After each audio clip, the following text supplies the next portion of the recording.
it is I, to Athamar7, about to begin my second recording in the Korona specific Path of a Sky Full of Stars. At the end of the last video, we entered into this flashback. Korona, her relationship with Akito, she's really struggling to get him to recognize her as a girl, as opposed to as a woman, as opposed to just like a sister-like character that she has been all his life. So, at the end of the last video, she had gotten into a bit of a row with Saya, and I think we're about to get an understanding, or at least in part maybe, of why it is that she dislikes Saya so much. Let's go ahead and get started. I first met her about a month after she moved here.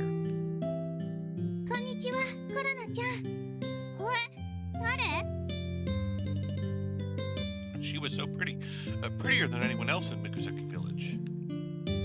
She looked like a princess out of a children's book. I remembered thinking that when I saw her for the first time. Amanogawa Saya っていうの。よろしくね。よろしく。 Saya just moved here. Be nice to her. He introduced her to me.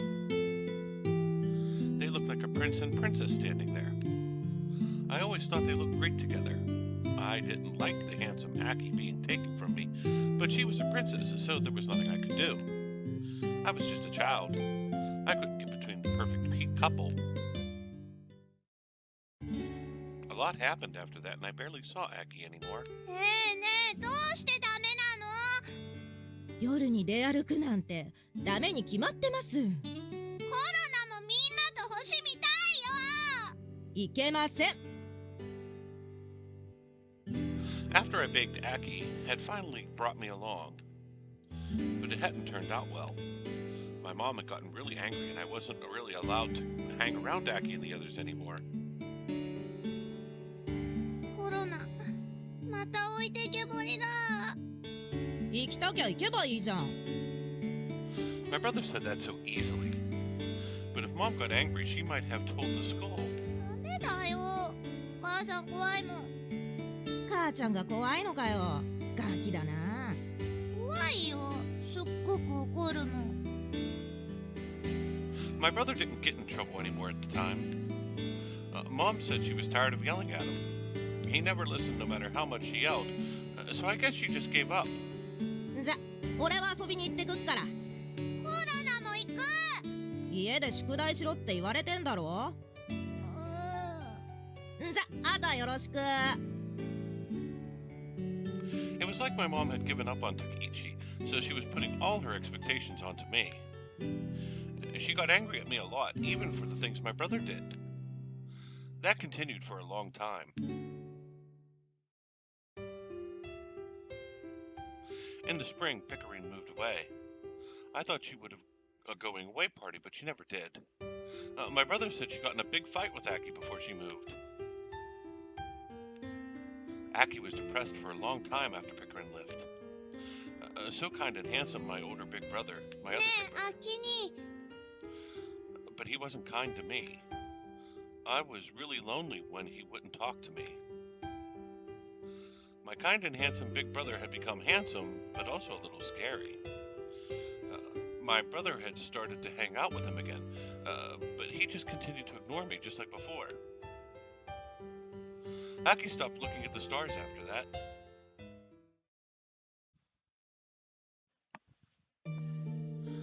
The dam was built and my family moved to a new house. I had my own room in the new house. I could have friends over then. 呼びたい子なんていないや。 All I did was study, so I didn't have many friends. There were girls I was friendly with at school, but they wouldn't come to my house because they were afraid of my brother. 秋に何してんのかな。 Aki was like that for a long time. I guessed his fight with Pickering bothered him that much. But Pickering was gone. It was her family's decision, so Pickering didn't have a choice. 何してんの？姫様は The prince and princess were perfect for each other. If the prince was sad, the princess would cheer him up. I just thought that was how it worked. そうだよ。あいつはお姫様じゃなかったんだ。 She was a witch who pretended to be a princess, I was sure of it. Aki was so depressed, but she wouldn't cheer him up. At some point, she wasn't with Aki anymore. 魔女め。 I was just a kid, so I couldn't banish the witch. I wondered if I could do it when I became a lady. Her beautiful face, beautiful hair, and eyes looked like gems. The witch had everything that I didn't. I was so jealous that I started hating her.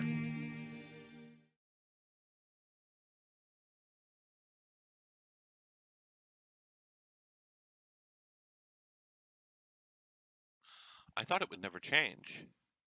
But a turning point came out of nowhere. Aki got into Hoshino Daiichi and basically lived in the astronomy club room. アキトくん、差し入れのおでんだよ。 Arigato, your Orden is the best, Saya. That witch came back at some point. She stood smiling next to Aki like nothing had happened. Aki was smiling next to her, too. Even though he hadn't smiled in so long. No matter how hard I tried, he never smiled. なんでなの。こんにちは、コロナちゃん。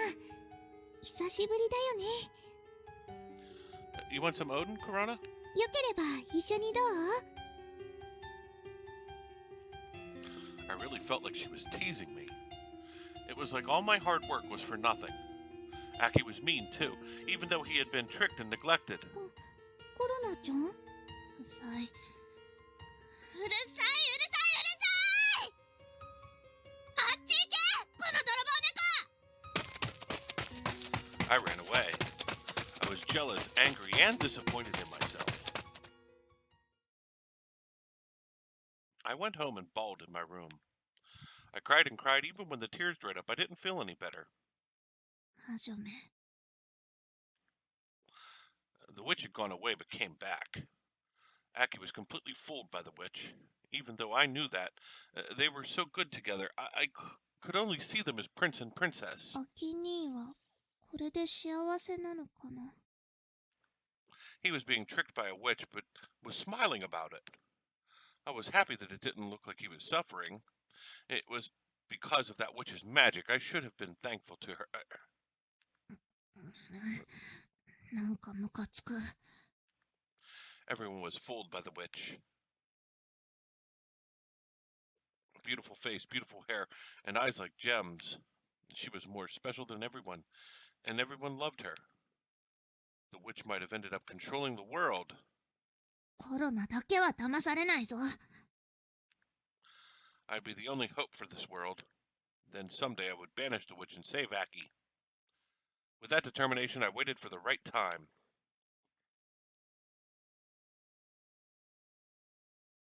A turning point came again.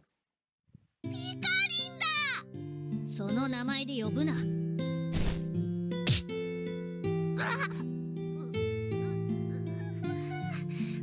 の脳天チョップ、やっぱりピカリンだ。そうだよ。ほうき星光、ハレー彗星のごとく華麗に舞い戻ってきたぜ。 Incredibly, Pickering came back. And she was even more powerful. She was pretty, and her boobs were amazing. I knew she was here to defeat the witch and save Aki. Pickering was the coolest to me then, and I was really happy. But that happiness didn't last long. Pickering went away, and Aki's face looked lonely again. ピカリンでも魔女は倒せなかったんだ。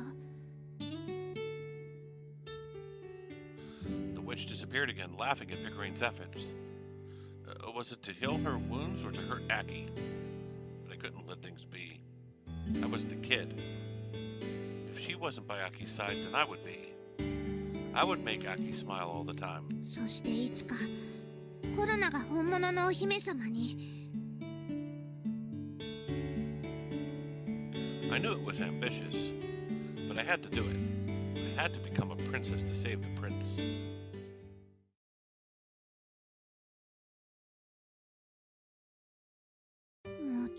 と思ったんだけどな。 I had thought that I could be a princess. I could almost reach the tiara. But then the witch appeared again. Her words struck me just like a curse. ありがとうなんてひどすぎるよ。 If she wanted to thank me, then why wasn't she by Aki's side? When Aki had to fight with Pickering, she acted like she didn't know. And this time too. いくら魔女でもね、アキ兄が必要としたのはあんただったんだよ、天の川さや。 But she had hidden herself away from Aki again. Just what was her plan? I didn't care if she was a witch, I just didn't want her to hurt Aki anymore. くそ、やっぱしコロナじゃ無理なのか。 Pickering was beaten. I couldn't get Jaime involved. My brother had his head in the clouds because of Naru. I couldn't count on him. あとはコロナだけなのに。 What was I supposed to do? She pushed Aki to me, then had the nerve to say thank you. Now it was my turn. The witch was after me, to hurt me and give Aki trouble. 諦めるもんか。 If I ran away, Aki would get hurt again. He would be the witch's fool. 諦めるもんか。絶対逃げない。 Just how could I beat her? Sitting around doing nothing was going to get me nowhere. よし、やるぞ。 If I had a fight I couldn't run from, I had to be brave and decisive. I would go to battle.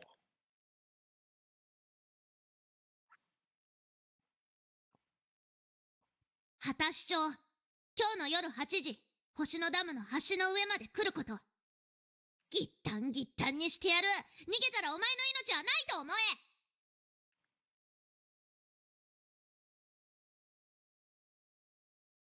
I sent a challenge.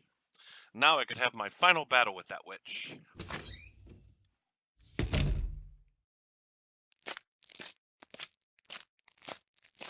I couldn't take it back.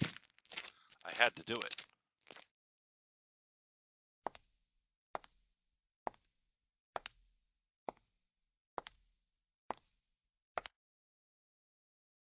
よく来たな、天の川さや。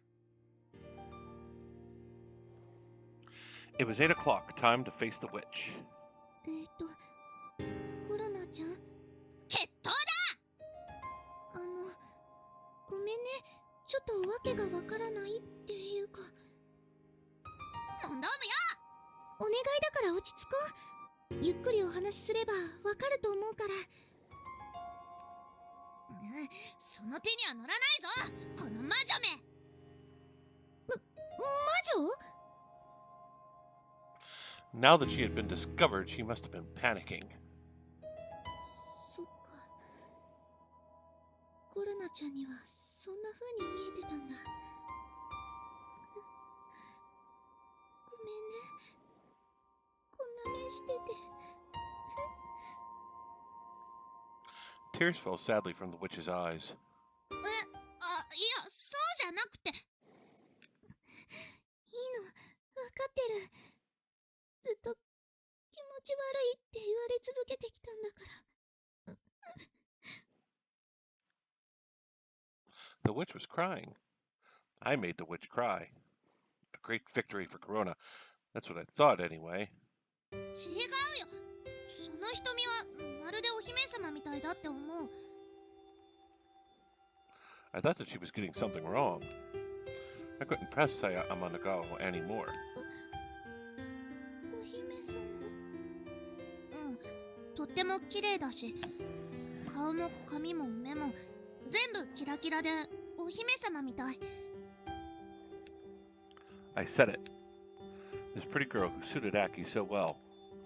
Even if I thought she was a witch, she was super cute. ありがとう。お世辞でも嬉しいな。コロナはお世辞なんて言わないもん。 I followed up aggressively. What the heck was I doing? そうだね。それと昨日のこと謝りたくて。ごめんね。ありがことをなんて言っちゃって怒ったよね。当たり前だよ。コロナは超おこだよ。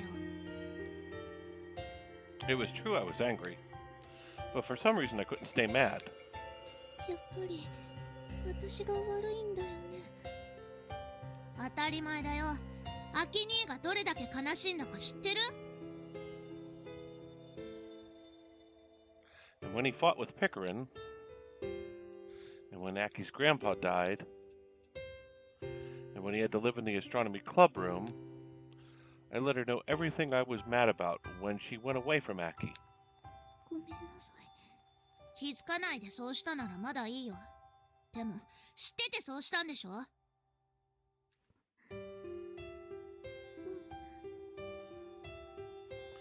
She really was a witch, Aki's enemy. アキト君を傷つけたのは分かってる。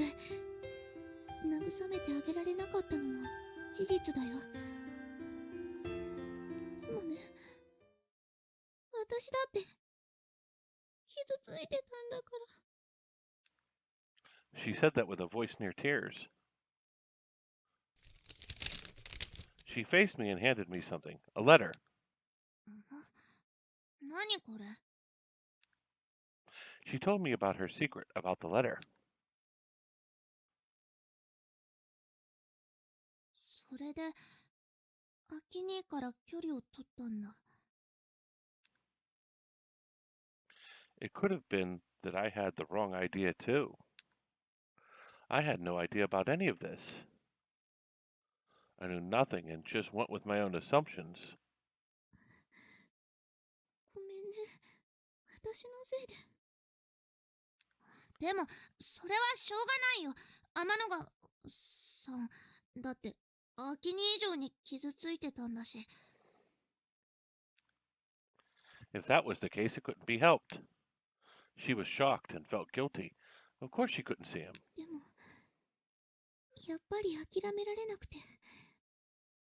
それでたまたまきっかけがあってまた普通に接するようになったの。時間かかったよね。うん。軽く2年以上は。Saya Amanagawa smiled painfully. She still wasn't over him at all. じゃあなんで今回も？光に悪いから。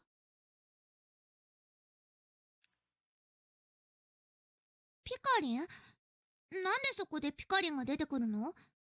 女同士の友情ってやつかな。光が戻ってくるまでそのままでいいよって決めたの。抜け駆けするなんてフェアじゃないしね。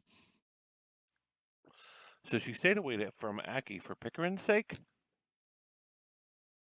でも、もうあの頃とは違うから平気だと思ったの。むつら星の会がある。アキトくんはまた星を見るようになってくれた。それに、コロナちゃんがいてくれたから。She looked at me and smiled a little. It was a smile that would charm a prince. She wasn't a witch, she was a princess.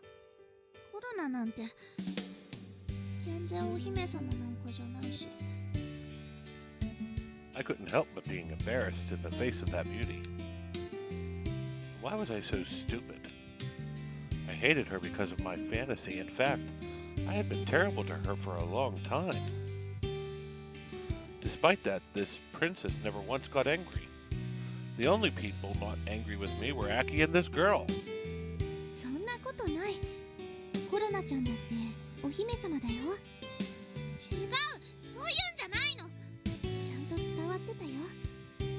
昔からずっとアキトくんのこと見ててくれたの。ごめんね。私が全然ダメで。コロナちゃんにばっかり甘えちゃって。そんな。違う。コロナは全然うまくやれなくて。I wanted to cheer Aki up. I wanted him to enjoy seeing the stars again. But I couldn't do it. My feelings missed the mark. うまくいかないのはみんな一緒だよ。でもちゃんと思いは伝わってるよ。もちろんアキトくん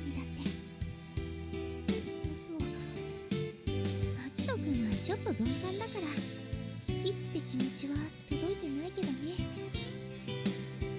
でもコロナちゃんと一緒にいてすっごくいい顔で笑うようになった。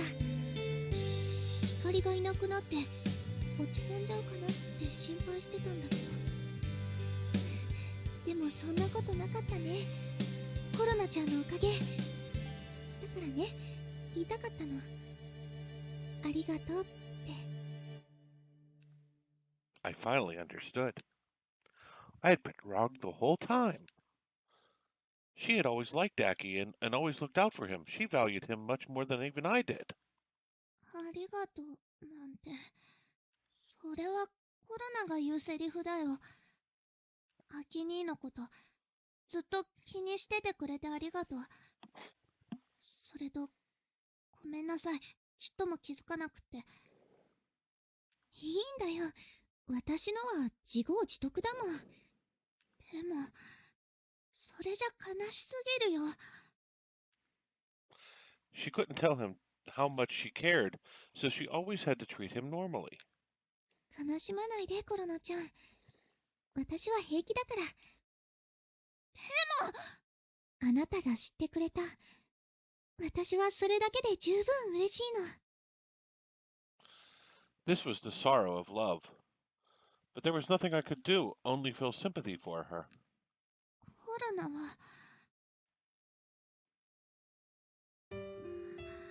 コロナもアキ兄のことが好き。私と同じ。嫌じゃない？嫌じゃないよ。コロナちゃんはどうかな、私のこと。全然、むしろずっと好きになった。よかった、ありがとう、そう言ってくれて。The atmosphere was totally peaceful. I had sent her a challenge and planned to destroy her, but at some point our friendship had bloomed. でもコロナは遠慮しないよ。ピカリンが帰ってくるまで我慢するなんて無理だもん。それは気にしないで、私と光の問題だから。でもむしろ今がチャンスだよ。光が戻ってきたら私も本気だし。She egged me on with a smile. Just was that princess thinking? Just how did she get people to love her so much? どうなっても知らないよ。コロナ結構悪なんだから。自分の武器よくわかってるよね。そりゃあお姫様のように何でも持ってるわけじゃないからね。あるもの使って戦うしかないんだよ。If it was a real fight, I could never beat her. So now was my only chance. あのさ、今までちゃんと言えなかったけど、天の川先輩って呼んだ方がいいのかな。さやでいいよ。じゃあさやで。それはちょっと恥ずかしいかも。ならさやっちは？ She was more selfish than I thought. ならアルビレオのプリンセスって呼ぶことにする。それは勘弁して、お願いだから。ふふふ。じゃあそっちが決めて。さやさんでお願いします。なんかしっくりこないな。そっちはコロナちゃんって呼ぶでしょ。だからこっちはさやちゃん。分かった。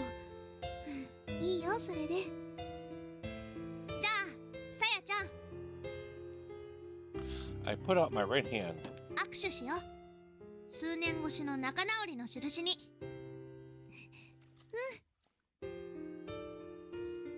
Sasa took my hand. Her palm was soft and warm and surprisingly small. It made me think she really was a princess. これからもよろしくね、コロナちゃん。こっちこそ同じ人を好きになった者同士仲良くしよう。 We were suddenly so friendly, I couldn't believe how much I had hated her. My mistakes were revealed and everything was apparent. It made me feel a little guilty, and I was nervous about going forward. But I knew this was for the best. Working together suited me better than confrontation. ありがとね。私も今日はありがとう。 It was a really good night. When I looked up, the sky was full of stars. I didn't realize how nice a night it was.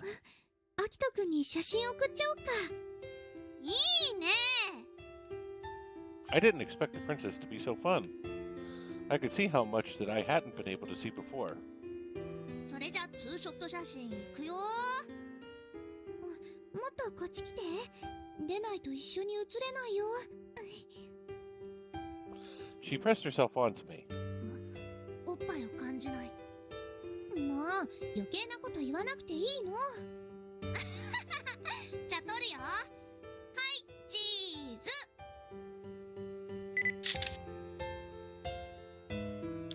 I wondered what Aki would think when he saw the picture. Would he be surprised or would he be jealous? 送ります。 From my smartphone to Aki. And directly to Sasa next to me. アドレス交換しちゃったね。 I felt proud and ticklish with embarrassment. But it wasn't bad at all. それじゃあ一緒に帰ろっか。 Even if the sky was full of stars, the night was dark. We walked home side by side. The night when the witch departed and the princess returned.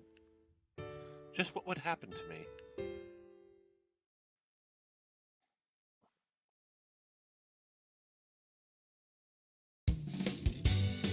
I want you to explain what that was about yesterday. I was confused by the sudden picture of the two of them. ああ、コロナたち仲直りしたから。そういうことなの。ごめんね、アキトくん。 They came chummily into the store and were really easygoing when they answered. That's good if it means you made up. I was still unsatisfied somehow. Just what was this feeling? Was it that I was worried for no reason? いろいろ心配かけちゃってごめんなさい。ごめんね。でももう大丈夫だから。 They had their arms around each other's shoulders. It looked somehow staged. Maybe they were pretending to be friendly. じゃあ君、今日も部屋使わせてもらうね。行こう、さやちゃん。 Sasa? そう呼んでもらうことにしたんだよ。大事な友達だもん。あんまり失礼な呼び方はできないもんね。 Friends? Not only did they make up, they were actually friends now? I couldn't help but wonder what had gone past between them. じゃあそういうことで。でも私は。いいからいいから。 Saya hesitated a moment, then was pushed out of the back of the store. Just what is going on with those two? I brought Sasa with me to Aki's room. ダメだよ、コロナちゃん。私、光が戻るまでここには入らないって決めてるんだから。それだとコロナが困るんだけど。でも、さやちゃんに来てほしいの。ダメ？さあさあ、入った入った。入ってしまう。 It took some forcing, but I got Sasa into Aki's room. どうかな？これがアキ兄の部屋だよ。光、ごめん。 After apologizing to Pickering, Sasa looked around the room. She looked like she was finally ready to accept the situation. これがアキトくんの部屋。入っちゃえばどうってことないでしょ。ほら、コート貸して、かけてあげるから。 I turned on the kotatsu and put Sasa's coat on the hanger. さやちゃんもおこた入ろうよ。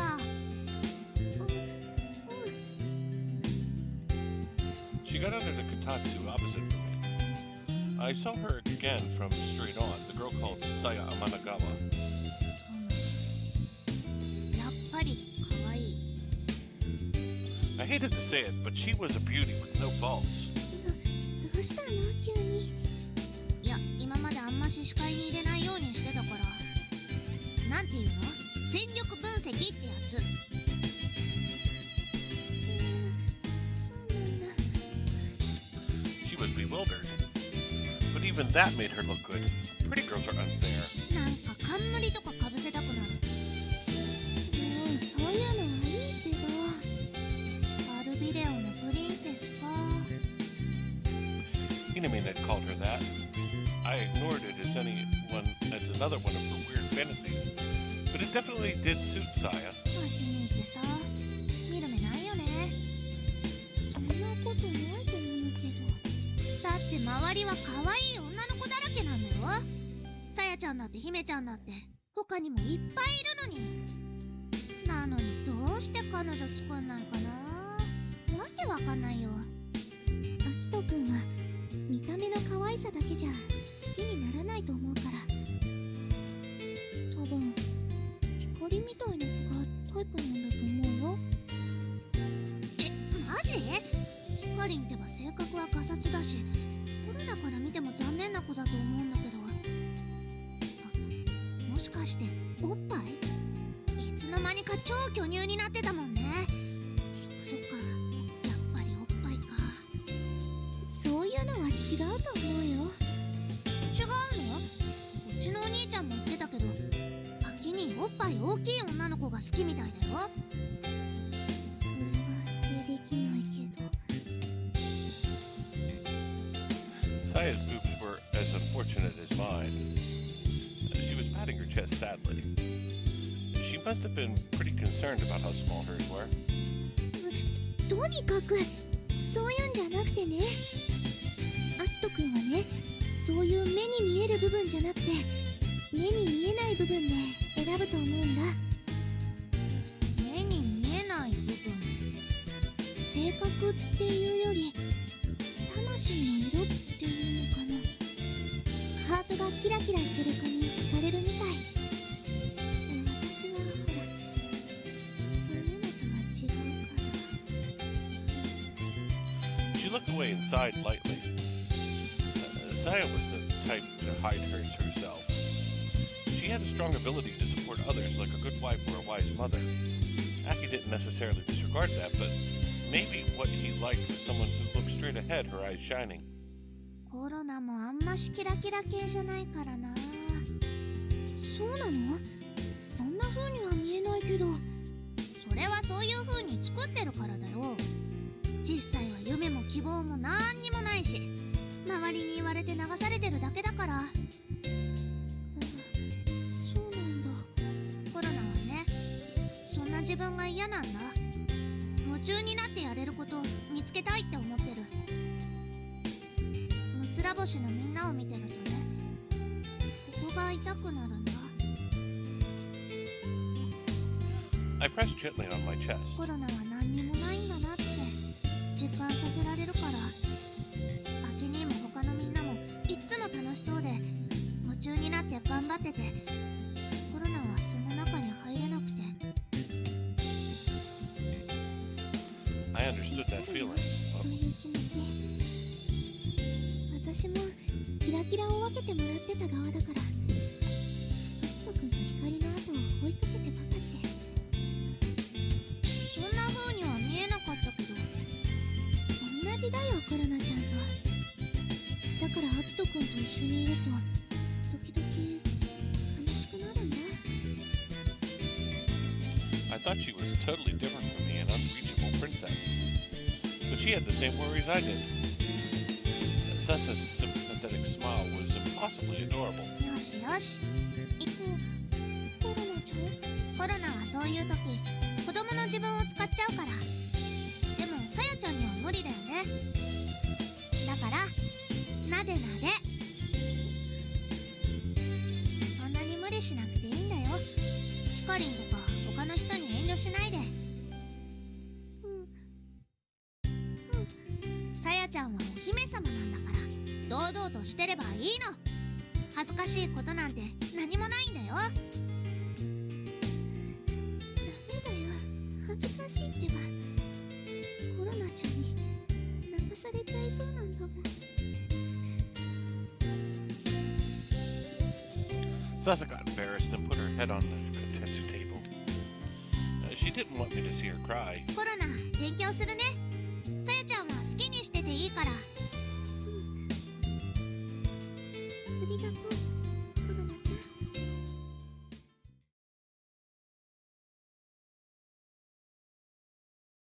へえ、コロナとサヤがね。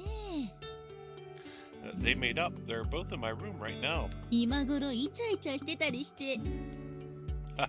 I wish. でもコロナってばスキンシップ過剰なとこあるし、ほら名工の部長さんにもじゃれついてたでしょ。Former president, not president. She must have seen it in the last stargazing. Whenever anything happened, she did cuddle up to Urhaimi, having her fill of those impressive fruits.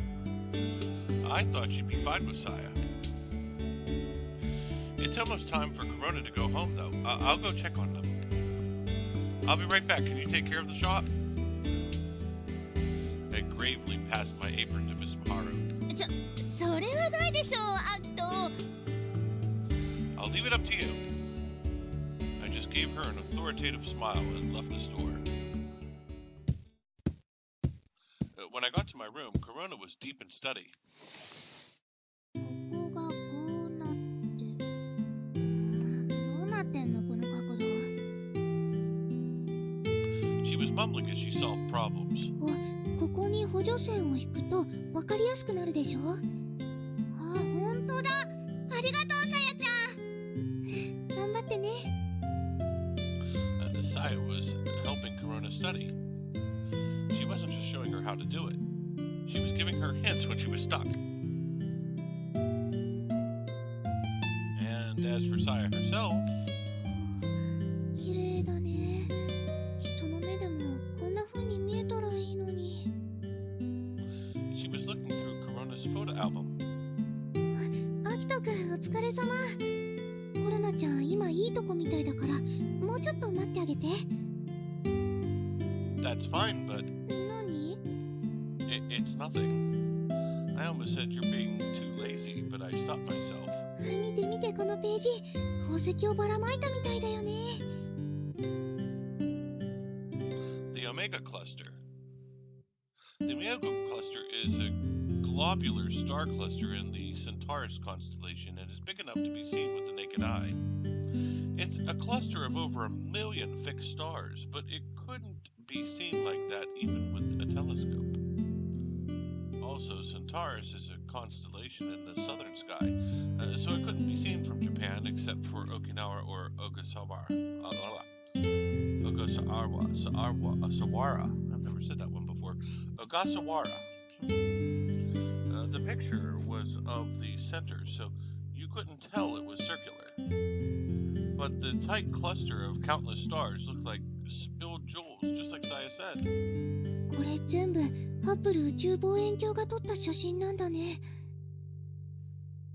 Unfortunately, it's already been abandoned. There were no more space telescopes that equaled Hubble's ability to capture visible light. Before HHT's work was done, it solved many mysteries in space and took fantastic pictures. 残念だよね。 Oh well, it could only last so long. It had been prolonged over and over. It did more than enough work, it deserved its rest. Anyway, you were helping Korona study? ちょっとだけだよ。でもコロナちゃんって頭良かったんだね。すっごく驚いちゃった。 Korona couldn't hear our conversation. Her focus was so intense, the sound of her pencil scraping never stopped. 名工学院の過去問すごく難しいんだよ。 Really? I was trying to stay out of her way, so I didn't notice. ほらこれとか積分使わないと普通解けないやつだよ。 Calculus? Wow. But you're pretty amazing. Being able to help her. そんなことないよ。 Those Saisen girls' students were something else. あきに、さやちゃん、今日はありがとうございました。She gave a polite little bow. Be careful going home. そ寒いけど風邪には気をつけてね。わかってるって。もうすぐ受験だもんね。 The exams are in 2 weeks. いよいよラストスパートだね。いろいろ悩みも吹っ飛んだし、これから頑張るぞ。 The bus arrives shortly. そろそろコロナが行くね。それと秋にさやちゃんのこと送ってあげなきゃダメだよ。 Korona left, saying that as a farewell. 別に平気だからね。 No, I'll walk you. This isn't so bad, is it?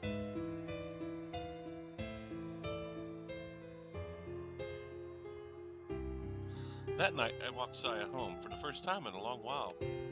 It may have been the first time that year. It was night, so we couldn't ride double, but we had time to talk. About Hickory, the Six Stars Club, and about Korona. She wouldn't tell me how they had made up, telling me it was a girl's secret. But Saya's smile looked relieved. I hadn't seen her smile in a long time.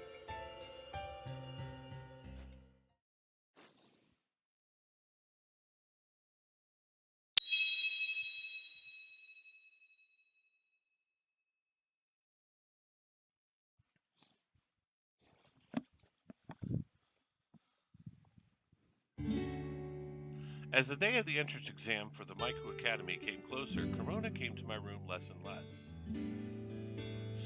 She had contacted me, but not because there was any kind of problem. She was just so busy that she couldn't choose where she studied. Her pre-test results were good enough to pass, but the actual test was a different beast. I couldn't understand the pressure she was under from her messages.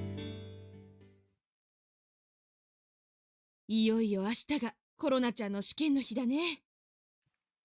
It seemed the manager really came to like Korona during the previous month. She talked about her even when she wasn't there. 最近はどうなんだい？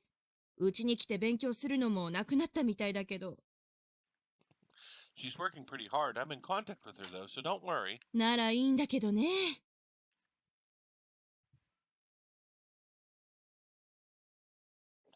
Would the test come without her visiting again?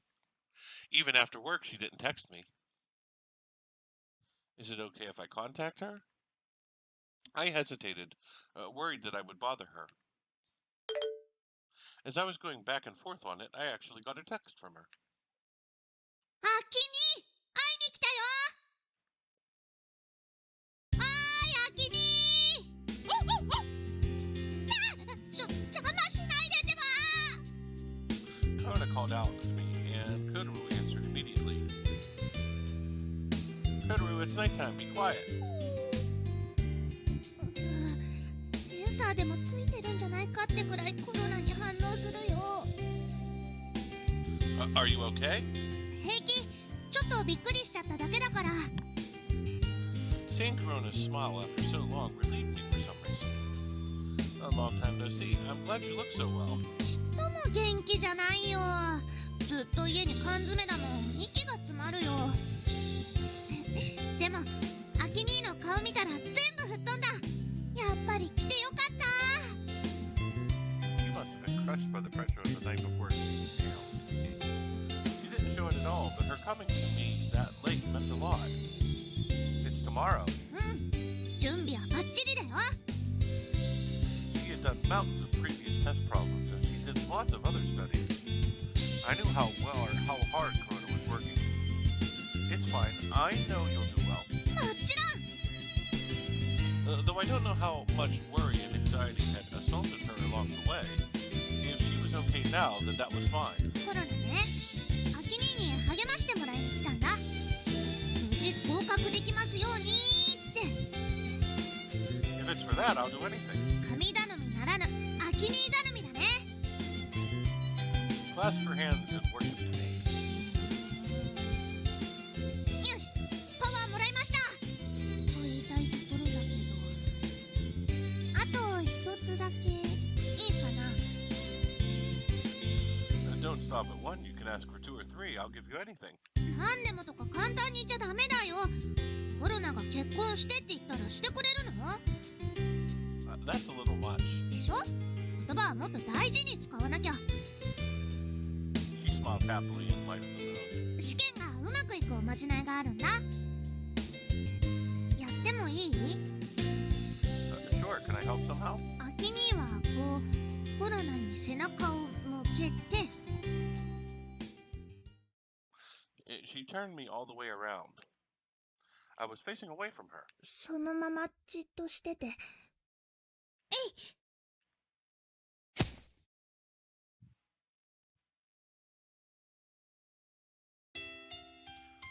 At the same time as I cried, she ran onto my back. Korona? いいからアキ兄はじっとしてて。今だけなんだから。 Her thin arms wrapped around me and gripped me tight. The slight quivering stole my words away.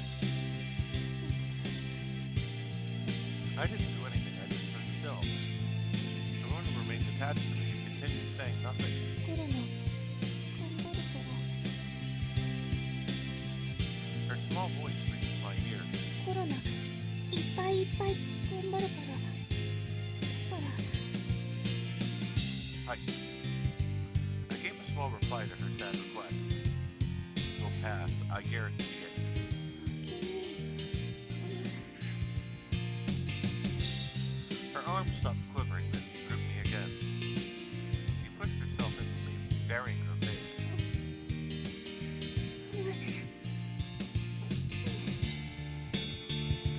Pushed in, then released. Just like she was kissing me. It was just for now. For now, I could let Korona do what she wanted. I thought my voice would break the atmosphere, so I remained silent. She kissed my back for a long time. The Korona stayed with her face against my body for a while and didn't make me to break away. She didn't want to part, I could feel that. But we couldn't keep this up all night. The bus would come eventually. アキ兄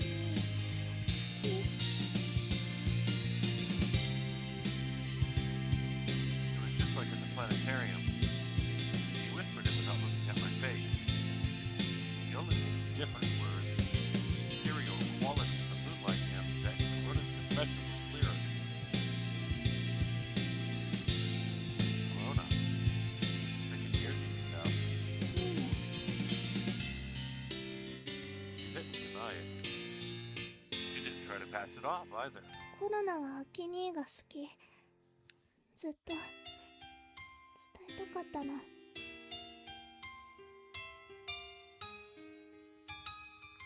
She confessed with her face hidden in my back. She must have been high up on her toes. ちゃんとしとかないと試験もうまくいかない気がしたから。だから言いました。コロナはアキ兄が大好きです。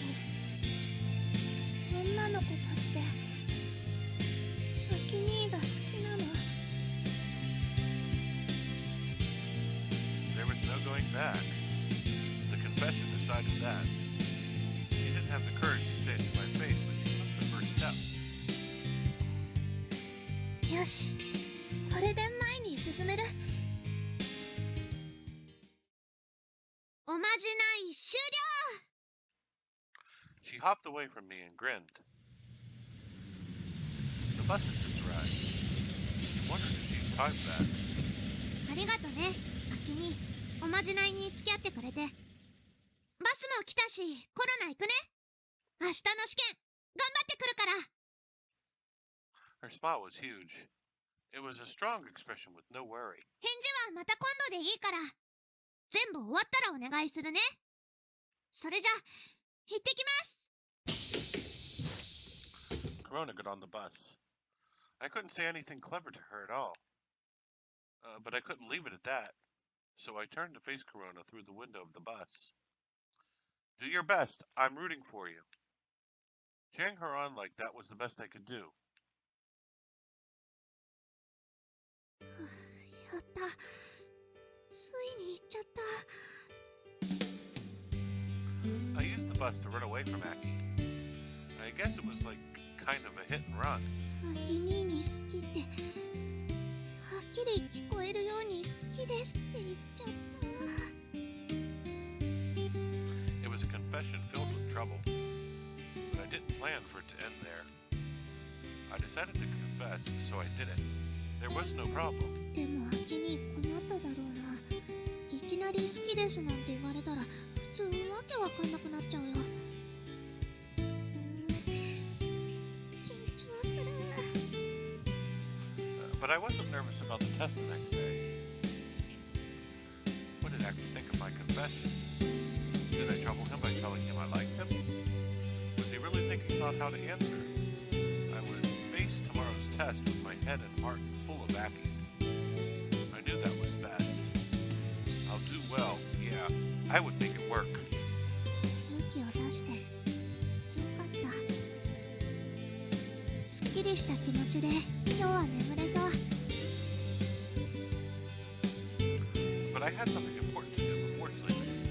I took out my phone and entered a text into it. コロナ告白したよ。アキ兄に好きって言ったよ。It was a notification and a declaration of war. But I was sure that Princess was happy in her own way. That made me so happy that I couldn't help smiling. 頑張ったね。おめでとう。明日も頑張ってね。私も応援してるから。Then I was done. There was nothing left to do. Tomorrow was the day of the entrance exam. I would use everything I had picked up along the way.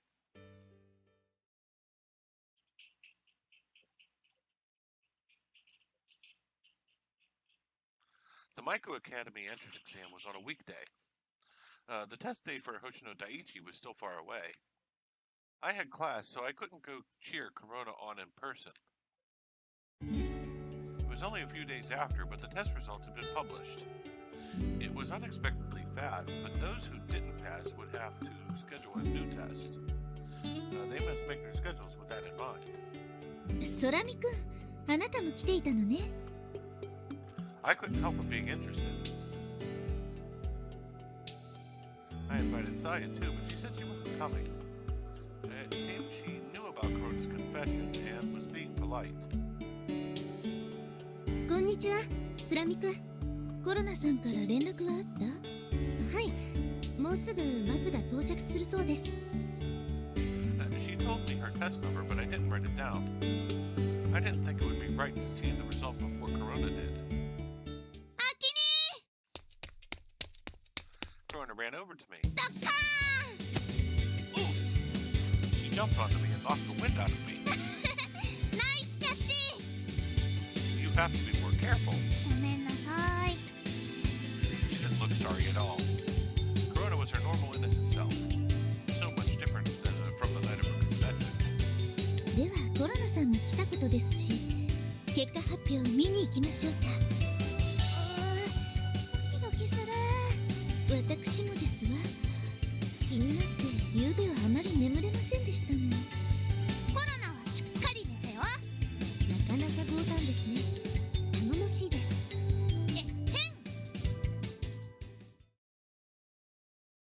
The test results were posted in an obvious place outside the school. You could check the result on the internet, but of course I hadn't. コロナの番号はありましたの？コロナの番号あったよ。明光学院に合格したんだ。 She was jumping with happiness and passing. おめでとうございますわ。姫ちゃんもぴょんぴょんしてる。喜びは分かち合うものですからね。Orihime was imitating Korona and jumping in place. She wasn't as light as Korona. A lot of things were getting in her way. おっぱいぽよんぽよんだ。仕方ありませんのよ。重力には逆らえませんので。Orihime was being conspicuous without meaning to. どうぞ、お茶をご用意しました。They made an exception and let me into the astronomy club room. Hanukkah brought tea immediately. Orihime was usually served before everyone, but today Korona was first. ありがとう、ほのほの。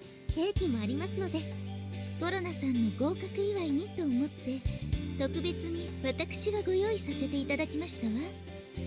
おお、なんかすごい。did somehow make the normal tea more gorgeous. フルーツの最後は美味しそう。いただく前に私から一言。草壁コロナさん、合格おめでとうございます。これで来春より我が明光学院の生徒ですわね。ありがとうございます。私は卒業してしまうけれど、この吉岡がいるわ。何かあったら彼女を頼りなさい。はい。私からは以上よ。さあ、お茶が冷めてしまう前にいただきましょう。いただきます。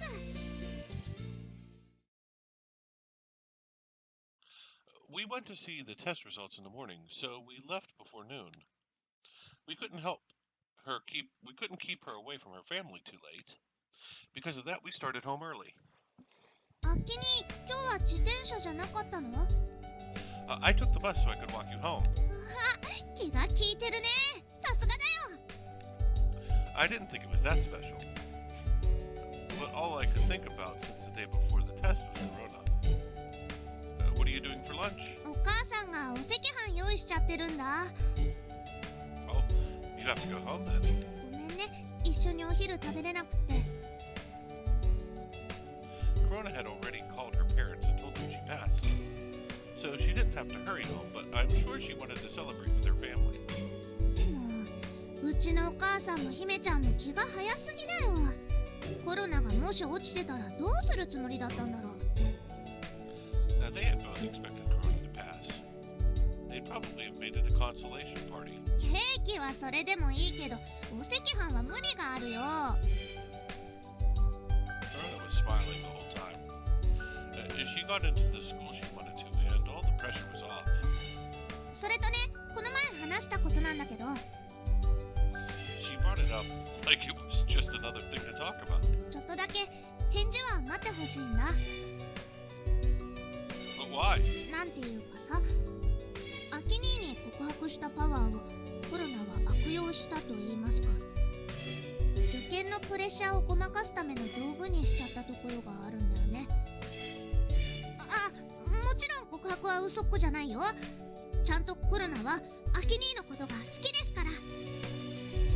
Korona seemed slightly off while she explained. She was being strangely polite while she was being shallow. ついまた好きって言っちゃった。でももう隠す必要ないんだし、会うたびに好き好き言ってやるんだから。 That makes me embarrassed too. そのくらい慣れてくれないと困ります。 I felt like she was being ridiculous, but I strangely didn't mind it. コロナはさ、まだまだだと思うんだ。アキ兄は子供じゃないって言ってくれるけど、やっぱりまだまだ子供だよ。だからね、もうちょっとちゃんとしたいの。女の子としていろいろ。コロナ自身もそうだし、気持ちだって受験が終わったクリアな状態で改めて考えてみたいなって。ダメかな。 It's okay. If you had asked me for a reply today, I hadn't decided how I would answer. ごめんね、悩ませちゃって。 No, it's okay for me to worry. I decided to consider your emotions seriously, Korona. アキ兄、やっぱりかっこいいな。またコロナの好き度が増しちゃうよ。 She said that as a joke, but I was sure she meant it. とにかく、もうちょっと待ってね。準備ができたら言うから。Okay, I'll think about it seriously until then. 怖いな。でも、楽しみにして待ってるね。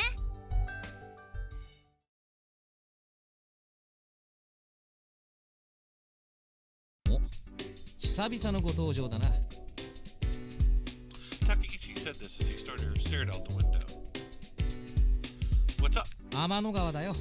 ほら、校門のとこに立ってるぞ。It really was Saya. なんだよ。何も持ってきてないっぽいな。She didn't have a bag or pot that would have any food. She seemed to be waiting for something as she greeted the students that passed by. 約束してなかったのかよ。No, nothing at all. She hadn't told me she was coming to Hoshino Daiichi. 待て。あれはなんだ？ That's Korona. なんで天の川がうちの妹とつるんでんだよ。 They looked like they were talking happily. So much that they were shocking the students they used to call Saya the commuter wife. ああ、言っちまった。 They did. Maybe they planned to meet at Hoshino Daiichi. The place was strange, but its location must have been easy for both of them. アキトはどうするんだ？ There's nothing I can do. Taki, it's best to pretend I didn't even see that. どうぞ好きなとこに座ってください。じゃあ適当に。 I had invited Saya to my house today. She had a different aura as always. It was like bringing a princess to my room. It felt special. それより改めてだけど合格おめでとう。ありがとうございます。それとあっちのこともそのことについては先走っちゃってごめんなさい。 It was about my confession to Aki. I hadn't talked to Saya about it beforehand. I decided myself and did it myself. I wanted to do something so important to myself. 今日はその相談？そうとも言えるし、そうじゃないとも言えるような。とにかくすぐにもう一人も来るんで、それまで待っててください。わかった。 I hadn't noticed recently that Sessa wasn't really nosy about other people. She was totally opposite from my meddling mother, which was really nice. これがお姫様の余裕ってやつか。なんでもないなんでもない。 As we chatted like that, the other person I had invited arrived. こんにちは。山田さんでよかったっけ？はい、山田ひなみって言います。コロナのクラスメイトです。 Hinaman, who was always so spacey, suddenly snapped to attention. この度はプリンセスに拝謁を賜り、至極光栄に存じ立てまつります。どうしたの？もっと普通にしていいよ。そんな恐れ多い。 This would get out of control if I didn't do something. ひなみ、さやちゃん超困惑してるから普通にしよう。これはどういうこと？プリンセスが来訪してるなんて私聞いてない。 Now she was babbling at me. もう一人いるって伝えたと思うけど。この人は特別。いい、特別なんだから。アルビレオより舞い降りたプリンセス。こんな近くでお目にかかることができるなんて、あまりの美しさに目がつぶれそう。大丈夫？大丈夫です。先に。ひなみんってばおっかしいの。コロナ、あとグーだから。グー？ She was usually a pacifist. Why the violence? Had I made her that mad? よくわからないけど、二人とも落ち着いて。大事なお話があるんでしょ？そうだった。ひなみん、ここは一旦休戦だよ。わかった。プリンセスに迷惑をかけるわけにはいかない。山田さん、そのプリンセスっていうのやめにしない？ She must have been angry. Even the gentle Sasa warned her. 了解しました。わかっちゃうんだ。身分を隠すということですよね。プリンセスのままではどんな資格が襲ってくるかわかりませんから。では、今から天の川先輩とお呼びしますね。ありがとう。Saya was bewildered by Hinaman's ideas. But she seemed to realize that it was useless to talk about it and just accepted it. それじゃ改めて本題に入らせてもらうね。二人とも知ってると思うけど、コロナはこの前アキ兄に告白をしました。でも今のままのコロナじゃ絶対 OK なんてしてもらえません。というわけでアキ兄が彼女にしたくなるには一体どうすればいいのか、それをこれから話し合いたいと思います。 That was the idea. If Aki answered me then, it would definitely be no. It was a fight I had no chance of winning. ではプリンセス天の川先輩からどうぞ。私？そうだね。性格をどうこう言っても仕方ないと思うから今はそれ以外について考えようね。ちなみに空見先輩の好みとかは聞いたところによると胸の大きなのが好きみたい。それはつらい。つらいよね。None of the three of us had that. Just once I wanted to worry about my heavy boobs making my shoulders hurt. 小さいのは小さいのなりに良さがある。それはどうかな。姫ちゃんの触ってるけど、あれはやばいよ。女の子でもふにゃーって気持ちになっちゃうから。すごくわかる。光のもそんな感じだった。光か。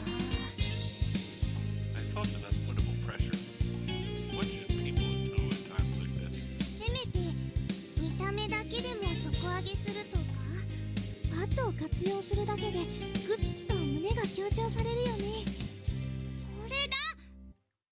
でもそれだけじゃダメだと思う。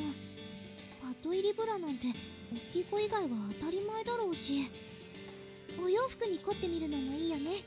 アクセサリーとかつけてみるのもいいかも。さすがプリンセス、女性の魅力を知り尽くしています。だからそれはやめてね、お願いだから。失礼しました。 Intamin didn't seem like she'd be very useful. Well, it was fun for what it was worth, so I hope you do her best. みんなもいいアイデアないかな。そうですね、香りに凝ってみるのもいいかも。香りか。そうだね、香水とか試してみたらどう？コロナが香水？無理無理、絶対に無理。 I wasn't some sexy lady. I thought it would suit Jaime very well, but I don't. コロナにも合う香水あると思う。そうそう、柑橘系のフレッシュなやつとか。秋にそういうの喜ぶかな。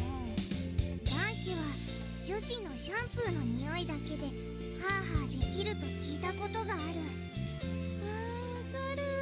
女の子の髪の匂いってドキドキしちゃうよね。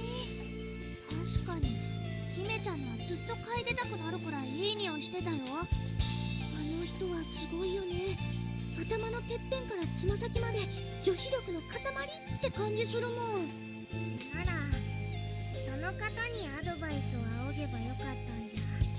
ひなみん、人は自分と無縁の悩みを持つものを理解できないものなんだよ。白鳥さんのアドバイスってさらっと実現不可能なことを言いそうだよね。Jaime was merciless at that kind of thing. She spoke thinking people were on the same level as her. とりあえず香水とかトリートメントなんかでいい匂いの子になるってのはいいと思う。他には何かないかな。はい。 Intamin raised her hand. She was really polite in front of Saya. ひなみんどうぞ。コロナを見てて前から気になってたことがあるんだけど、女子的にコロナの下着はありえない。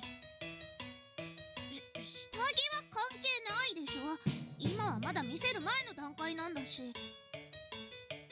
見せるつもりあるんだ。そりゃアキ兄が恋人にしてくれたらそういうことも考えないといけないかなって。でもまだ告白の OK もらう前なんだよ。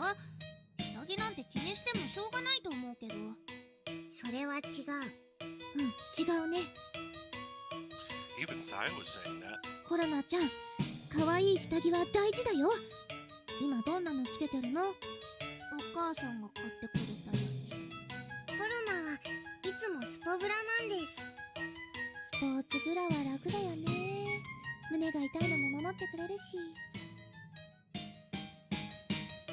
でもね、シュポブラ派のコロナに一つだけ言っておきたいことがある。シュポブラは守りのブラ。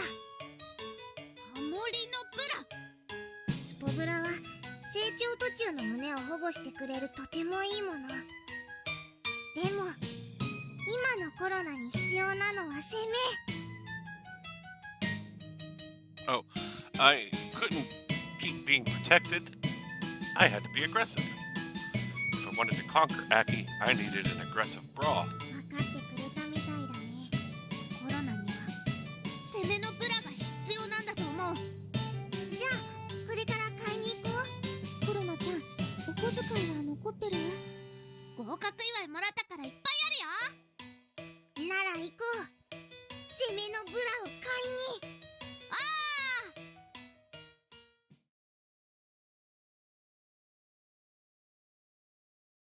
And just like that, the three of us went off to buy underwear. Me, Saya, and Hinneman. Quite the unusual trio. On the way here, I had noticed people looking Saya's way. They must have thought that she was the most beautiful out of us.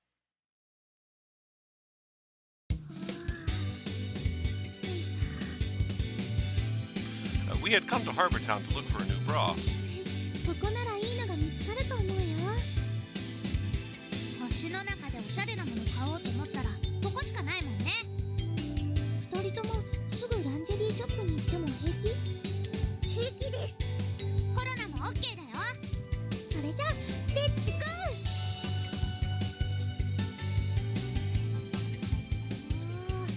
いっぱいある。Everything was shining brilliant the moment we stepped in front of the lingerie counter. Just from the look of them, they were in a completely different price range from the ones I normally wore. せっかくだしみんなでいろいろ選んでみよっか。どれが一番いいか後で決めよう。了解しました。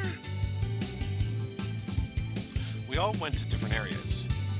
We all chose the cutest one in my size. I would try them on after picking a few, but before that we had one of the staff measure my size. 大丈夫。これから大きくなるよ。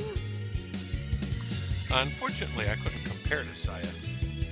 On the other hand, there was one other person who was probably worse off than me. まさかコロナに負けるとは。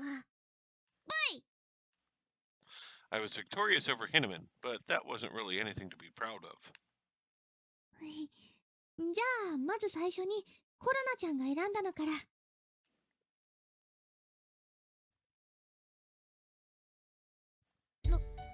どうかな。The one that I chose was a checkered pattern top and bottom set. They were much cuter than the ones I normally wore, so it was exciting.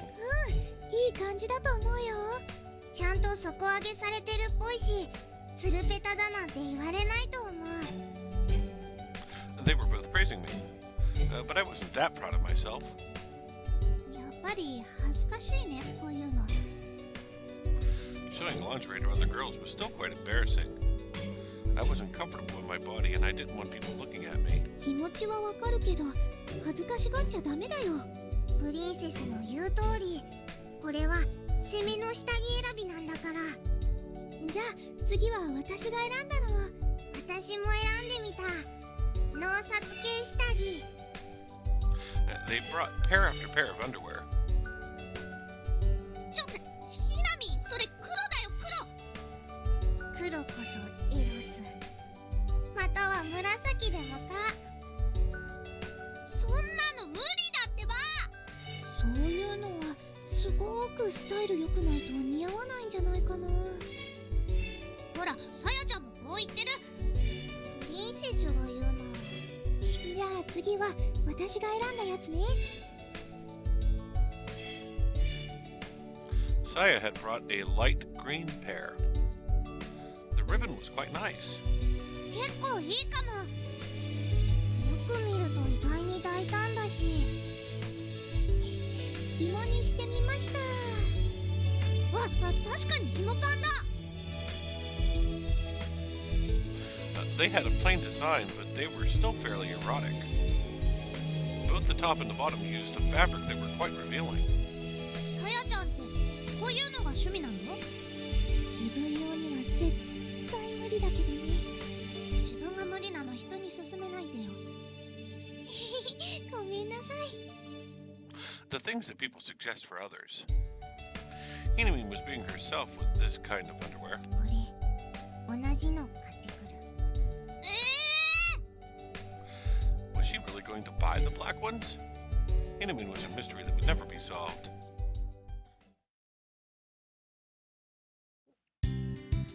I got several after trying on several pairs. I got a bunch of other items than underwear to improve my femininity, like perfume and accessories. いい買い物をしました。私も勢いで買っちゃった。お小遣い月末まで持つかな。Saya and Hinamin also brought some stuff. They say that shopping would brighten a girl's day, and it seemed like it really was true. この後どうする？せっかくハーバータウンまで来たんだし、遊んで帰ろうよ。賛成。私はいいけど、山田さんってまだ受験終わってないんじゃないの？ひなみん、今日はこれくらいにしとこ。勉強しないと後で後悔しても知らないよ。わかった。今日は帰る。山田さん、よかったら勉強見てあげようか？いいんですか？プリンセス直々に教えていただけるなんて。そのプリンセスっていうのやめてくれたら教えてあげる。わかりました。忍びですもんね。興奮するあまりついまた呼んでしまいました。じゃあそろそろ行こっか。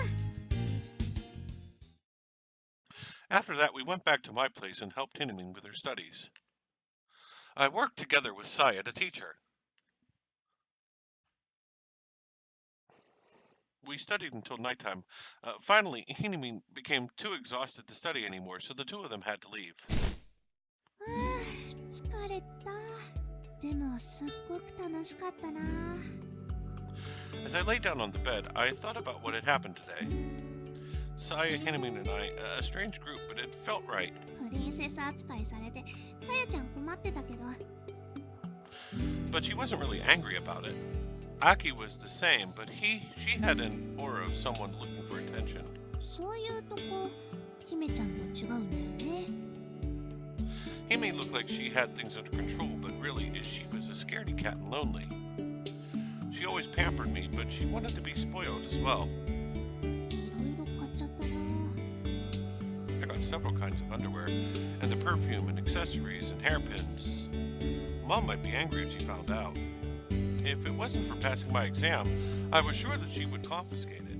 コロナだって、たまにはこういうのしたいもん。I was a girl, and I was in love. I wanted to be cuter so he would fall in love with me. そうだ、せっかくだしつけてみよっと。A one-person fashion show. I undressed. I would choose the underwear to try on after I took my clothes off. どれにしようかなと。I even got the black ones that Hinamin picked. The garter belt was quite erotic. こんなのバレたらお母さんに引っ叩かれるよ。I hid them in the closet. 紐のやつは可愛いけどハードル高そう。I even bought the one that Saya had recommended. これは普通に可愛いけど普段使いには無理かな。Without a doubt, there would be time for these to make their debut. I was going to hold on to that secret power. ということで真ん中くらいに封印と。If Aki wasn't okay with them, they'd go further back. あとはこれか。The ones that I chose. They were cute at first glance. If I only I'd ever used the underwear that my mother had bought for me, I'd never thought about buying my own. コロナはもっと攻めなきゃ。Passive people didn't fall in love. I'd been passive most of my life, but this romance was the first thing I desired. So I was going to make it happen. I'd do anything to make it happen. こんな感じかな。I tried on the underwear. It had a different kind of tightness than a sports bra. なんだか落ち着かないね。 I felt a little insecure, but all the important parts were covered up. 寄せてあげて効果出てる出てる。 My breasts looked bigger when I wore a sports bra than when I wore a sports bra. I was also starting to see some cleavage. こうするとちょっとエッチいかな。 I took a photo with my phone. うわ、なんか別人みたいだ。 If people saw this photo, they'd think I was bikini model or something. よし、送ろう。 I would show myself in girly underwear. お乳の下着買っちゃった。谷間もあるよ。 I hesitated a little after writing the message. やっちゃ And push. I sent it to Aki. い。あ、既読ついた。 Looks like he read it. So how is he going to respond to it? Thank you. I'm going to use this as my family heirloom. うわ、意外な反応。 I didn't think he'd reply like that. I thought he would rebuke me like an adult. コロナのでもいいんだ。 I thought that these small breasts weren't good for anything. I knew that Aki loved big ones, but I hadn't thought that he would care about mine. But he was happy about it. I was kind of embarrassed over the strange wording. He was excited over me in my underwear. What should I do? I was getting butterflies. Up until now, Aki hadn't noticed me like that before. 大丈夫かな。 Now, maybe it was too late, but I was getting worried it gone all over nothing. Did I go too far, sending him a picture of me in my underwear? 目が半開きだったりしないよね。最高可愛いコロナだったよね。 I pulled up the picture that I had sent to Aki. わあ、やっぱりコロナってば超可愛い。それに結構セクシーかも。谷間谷間。 The results from buying this new underwear were clear. My breasts were pushed together, giving the effect of showing cleavage that I didn't normally have. しかし、いくらラブな相手とはいえ、彼氏でもないのにこんなエッチい写真を送っちゃうなんて。恥ずかしいよ。 I had done it to seduce Aki, but simply thinking about it was embarrassing to the point that my face felt like it would catch on fire. I hope he liked it. I just wanted him to like me a little bit. コロナはこんなにアキ兄のこと好きなんだもん。バランスが取れるくらい。アキ兄もコロナのこと好きになって。 I knew that it was wishful thinking, but it would be great if he liked me back. Just 1/100th as much as I liked him. 好きすぎて胸がキューってしちゃうよ。 It was always like this. Every time I thought about Aki, my chest hurt and made me sad. It was so painful but also joyful to the point that I couldn't control my emotions. 好き。 And when I was filled with love, I would just say it as many times as possible. I felt a little better after I did that, but in exchange, I would fall more in love with Aki. Jeez, I can't do anything about this. I love him. A lot.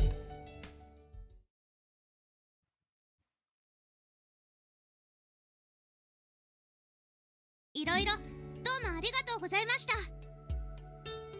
Korona came to thank the manager and tell her that she got her into the school of choice. She brought a box of cake along to properly show her appreciation. おかげさまで無事志望校に合格できました。勉強する場所をコロナに貸してくれたおかげです。いいんだよ、そんなの。貸してあげようって言ったのは空見くんだしね。若いのにわざわざこんなものまで持ってきて。コロナちゃんは本当に偉いね。うちの娘に見習ってほしいよ。And her gaze fell upon Miss Maharu in the corner, looking rather displeased. こっち見ないでよ。あんたもコロナちゃんくらいしっかりしてたらいいのに。コロナがしっかりしすぎてんのよ。菓子折りとか若者の発想じゃないでしょ。そうだね。親御さんがしっかりしてるんだろうね。やっぱり私の教育が間違ってたのかね。The manager looked kind of down and went out the back of the store. コロナどうすればいいのかな。Just wait in my room. I'll head up there right after I cheer up the manager. It took a few minutes to cheer her up. After she recovered a bit, she put Miss Maharu in charge of the store and sent me off with a smile on her face. あきに、おかえりなさい。Thanks, Korona. Sorry for making you wait. I sat down opposite Korona. I sat down at the kotatsu and forced myself to look at Korona. She had a big smile on her face. For some reason, I couldn't look her in the eye. あきに、Yeah, well, I was just thinking about how long it's been since you came here.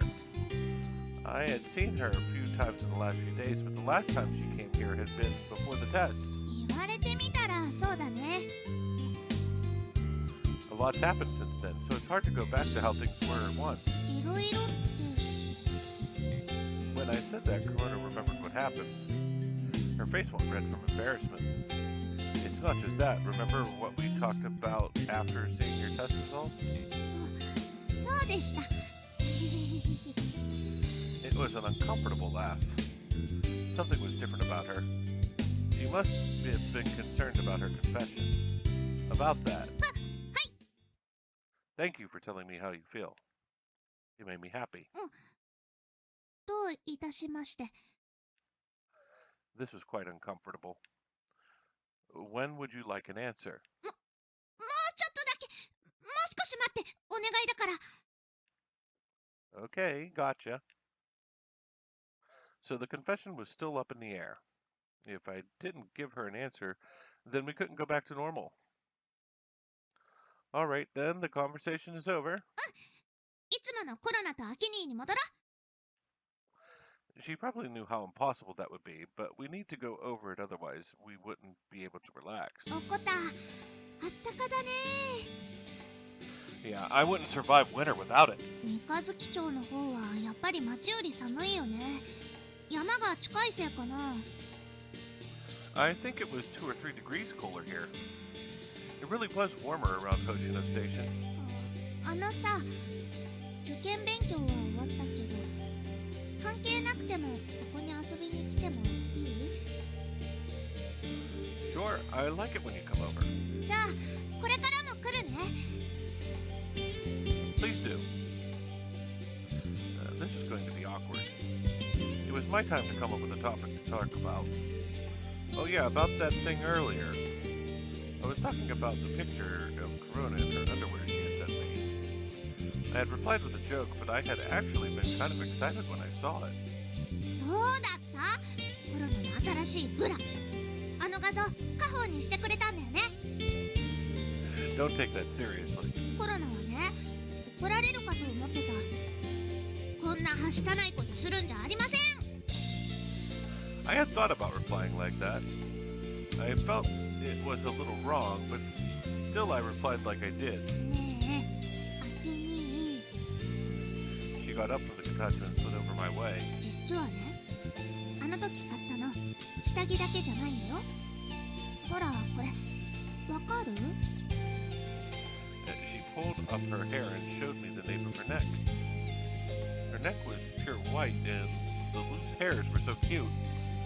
No, I really can't. 遠すぎるのかな。もっと顔を近づけて。 At the invitation, I moved closer to the nape of her neck. That's when I finally realized it. That's a nice smell. 香水買ってみたんだ。手首とここにちょっとずつつけてるんだよ。ふわっとオレンジっぽい香りがいいでしょ。 It was a perfect citrusy scent for an energetic girl like Korona. Mixed with the smell of a girl's skin made quite arousing. いっぱいつけるとお母さんにバレちゃうから、ほんのちょっぴり。このくらいだと気づきにくいかもね。だからアキニー、もっと近くで感じていいよ。 Korona came closer. My nose was so close to the nape of her neck that it was almost touching. 息くすぐったいよ。 I'm sorry, wait, you were too close. それはいいの。 For complaining about being ticklish, she wasn't trying to distance herself. Oh man. とりゃ。 Stop that! Blah! My lips touched the back of her neck. ごめんなさい。 You don't need to apologize. でも、キスはしないって約束したのに。 It's safe if it's right here. じゃあ。 She leaned over like she wanted something. This time, she was careful and slow. Korona touched her skin to my lips. I didn't run away and just let it happen. アキニーとキスしちゃった。 My lips had only touched her skin. The smell of her perfume filled the room, making me see her as a full-grown woman. アキニー大好き。 I naturally wrapped my arms around Korona. It wasn't a hug exactly, but just putting my arms around her. But I had a strong sense of unity.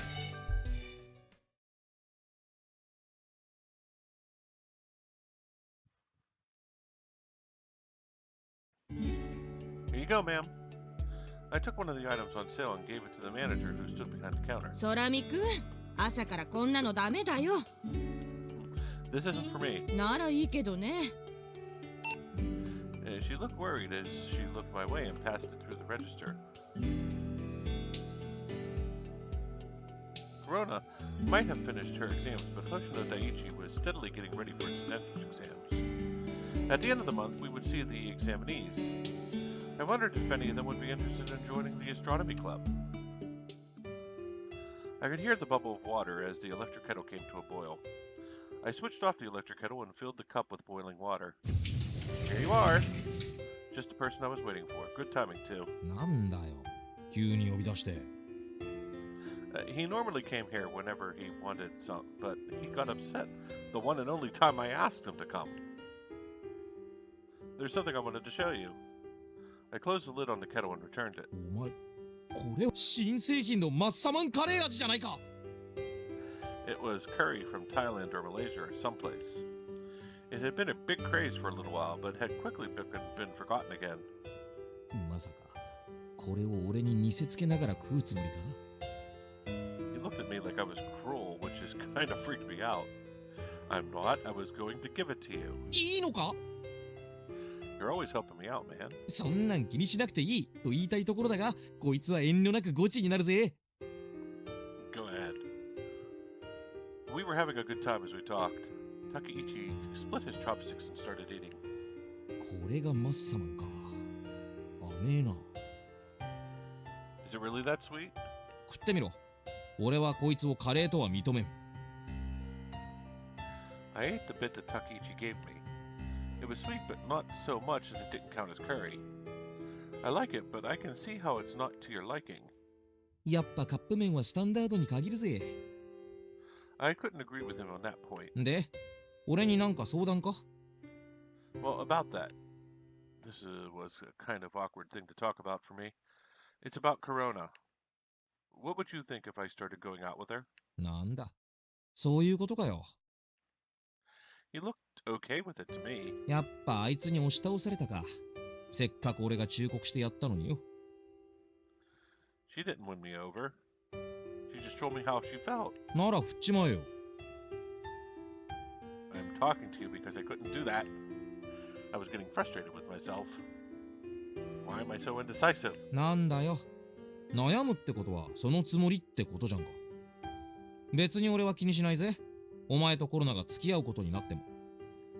Really? コロナは昔っからお前に惚れてたからな。絶対無理だって何度も諦めさせようとしたんだが。あいつ、すげえしぶといんだよな。喧嘩するとマジでめいるぜ。He didn't stand a chance against her if they fought. But it was quite easy to imagine Korona backing down if she could see that she had lost. 昔はバカだったんだぜ。でも、いつの間にか名工に合格するくらいにまでなってた。うちの母ちゃんが自慢するのもわかるよ。あいつスペック高えんだ。 Her hard work always shows. そういうとこも含めてスペック高いんだよ。あそこまで努力できるやつ普通いねえぞ。 I had been able to see that as well recently. She focused hard on the problem in front of her. I could appreciate that part of her genius. だからまあアキトには悪いけど、いつかあいつの恋は叶うと思ってたよ。すげえよな、我が妹ながらよ。出来の悪い兄としてはいささか気遅れすんぜ。 I haven't decided whether or not I would actually go out with her. 無理無理、ここまで来たら手遅れだろ。実際お前あいつのこと可愛いって思い始めてるし。 I can't help it if she's actually cute. ほら見ろ、そういうこと言ってる時点でもう戻れないんだよ。いい加減腹をくくっちまえ。お前が答えてやったらあいつはいい女になるぞ。 I tried to come up with a comeback, but I had nothing. Takechi was right after all. I did think that Korona was cute to the point where I was trying to decide if there was really any reason to turn her down. マッサマンカレーヌードル残りはやるよ。この甘さも今のお前にはちょうどいいだろ。 Masaman curry was nothing compared to the sweetness of love.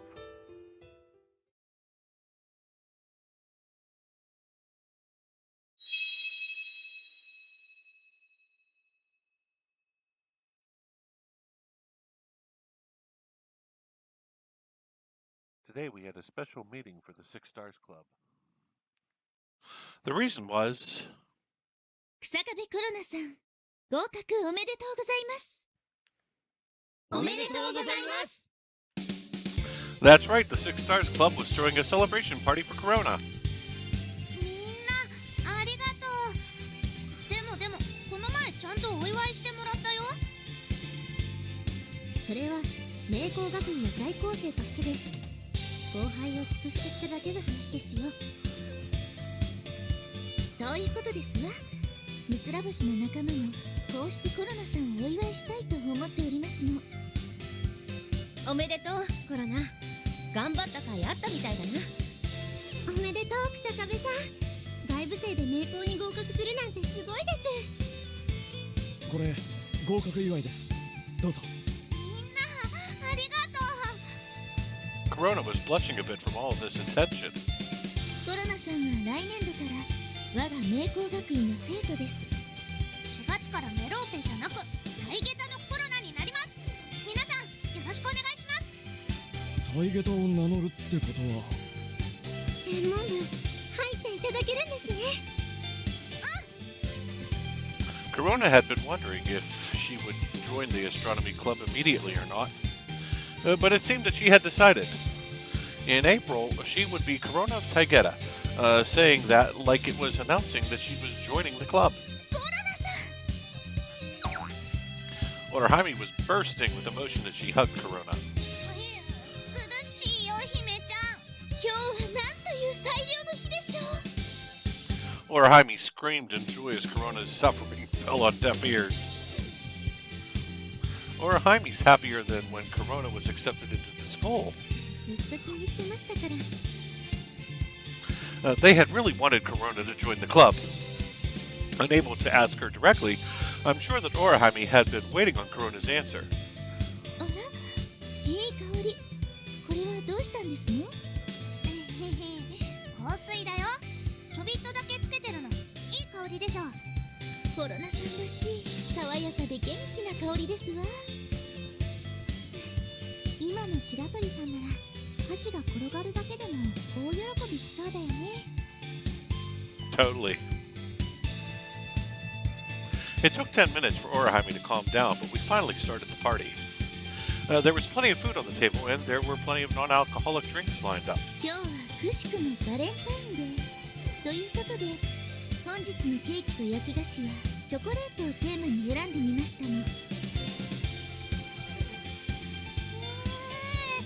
ョコがいっぱいだ。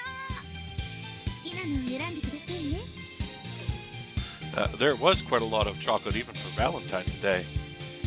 I could barely find anything not made of chocolate.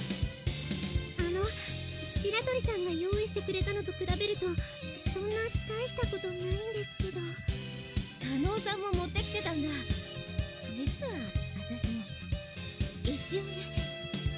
Both Narika and Naru presented the chocolate that they brought. 私も持ってきました。手作りじゃなくて買ったやつですけど。皆さん準備がいいですね。It looked like Hanukkah had brought some as well. At this rate, with the amount the girls had brought, the table would be overflowing with Valentine's chocolate. こうなると思ってましたよ。 Even Kaisuke had thought to bring something. もらう一方じゃ悪いですからね。ああ、もちろんホワイトデーは別にお返ししますよ。 He was so smart. I really wanted to learn from his example. I'm sorry that I'm not as smart as Kaisuke. いいのよ別に。男性に期待する方がどうかしていますから。コロナも一応チョコは持ってきてるんだけど。はい、アキミ、バレンタインだよ。She gave me chocolate looking fairly embarrassed. Are you sure? いいに決まってるでしょ。はい。 She pushed him onto me, not giving me a choice in the matter. Arigato. She was only giving me chocolate, but I knew her feelings, so it felt kind of special somehow. もうそんな目でコロナを見つめないで。コロナドキドキしちゃうよ。Gomenasai. What was I doing in front of everybody? コロナのチョコはアキ兄の分しか用意してないの。みんなごめんね。いいっていいって。まあそうですね。もともと好きな男性に渡すものですし。自分のことは気にしなくていいですよ。他の皆さんのをいただきますから。 Close friends didn't fret over such trifling matters, but I noticed how out of place it was for Korona to give chocolate to only me. Wait, does everybody know? 多分三つら星のネットワークって結構広いから。 I looked around at everybody one more time, and it looked like everyone was imagining what was going on between Korona and me. Stop it, all of you! Everyone looked somewhat embarrassed. It was obvious that everyone was imagining it when they had that look on their faces.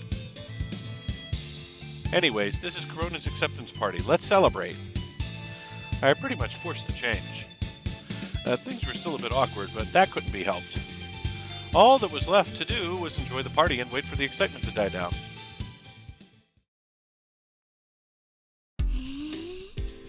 これが噂の写真集ですか。 Korona was showing off the photo album that I gave her. What, rumored? What rumor? ハッブル望遠鏡から撮った写真か。これってかなり補正入ってるんだろ？補正しないと厳しいものも多いですからね。 Everybody had their own opinions, but everyone had respected the telescope for its amazing achievements. 美しいですわね。宇宙の果てにこのような光景が広がっていると思うだけで胸躍りますわ。 Even if the photos had been altered, these photos were, without a doubt, celestial bodies taken by Hubble. Speaking of the corners of the universe, Korona, could I borrow that book? はい、どうぞ、アキ兄。 Korona lent me the book and I looked for the photo I wanted. Here we go, this is it. 一体何ですの？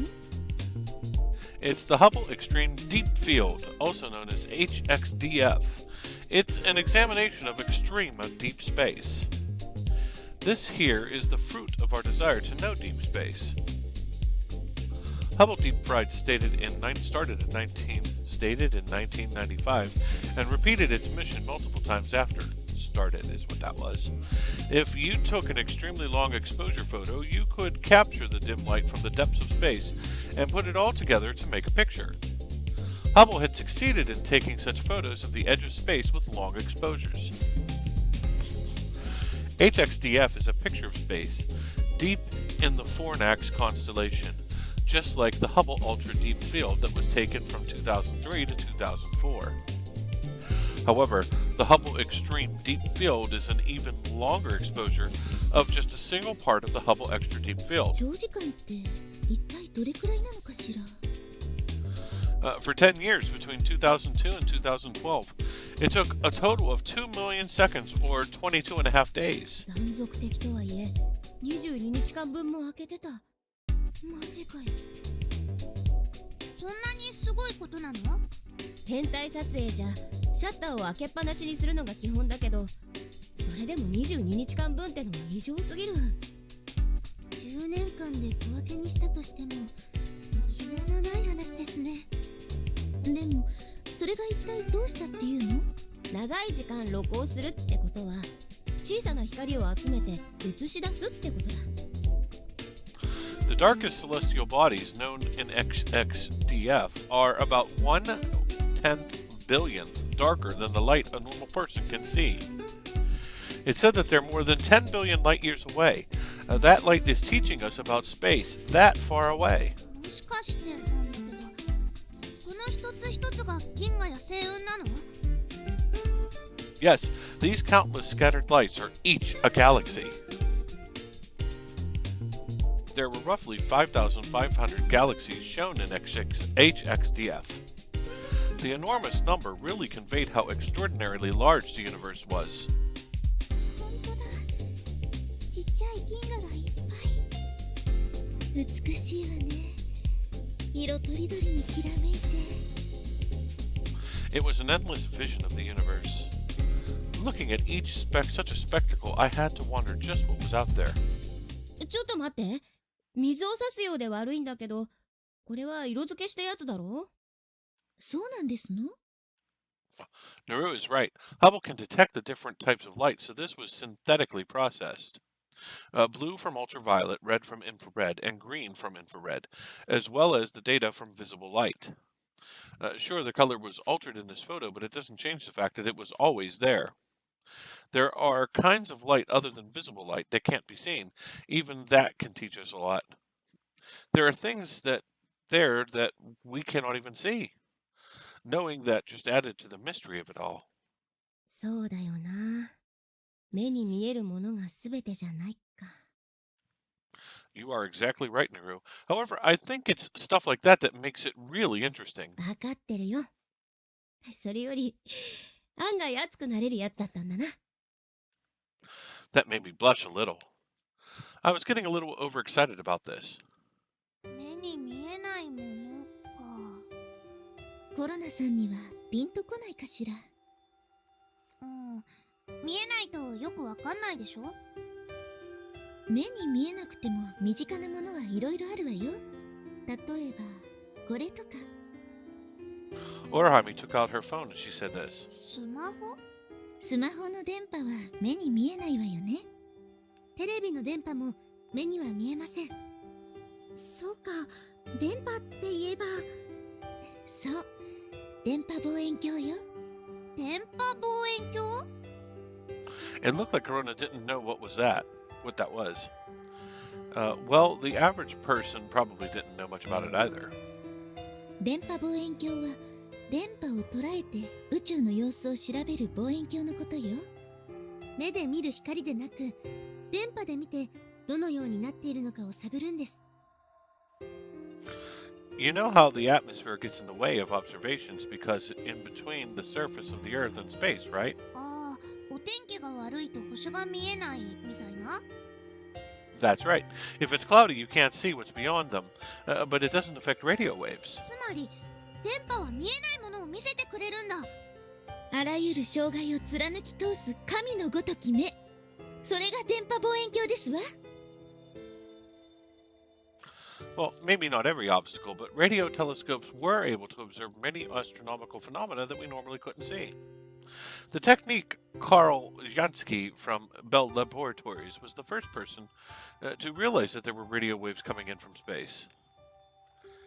He noticed the emissions coming from the Milky Way and made the world's first radio telescope. Radio telescopes gather faint radio waves from space. After analyzing the data collected, we are able to make observations about celestial bodies. Radio astronomy is able to make observations of things such as interstellar gas that normally telescopy cannot. Hubble was also an attempt to overcome an observational limitation by physically putting a telescope in space. But radio telescopes still use a different approach and are able to show us a different view of the universe. Korona, do you know about the Nobiyama Radio Observatory? 野辺山って確か地名だよね。駅が一番高いところにあるって聞いたことある気がする。There is a national observatory there, and it has a lot of radio telescopes. コロナちゃん、これが延山の天文台だよ。Saya showed her a photo on her phone. これ見たことある。でっかいパラボラがたくさんあるんだよね。The 45-meter wide radio telescope was Nobimaya's pride, and joy so obviously Korona would have seen it. There were so many people who knew what they were researching there, though. すっごいな。電波望遠鏡か。It would be cool if we could go there on a field trip one day. いいね。私も一度行ってみたかったんだ。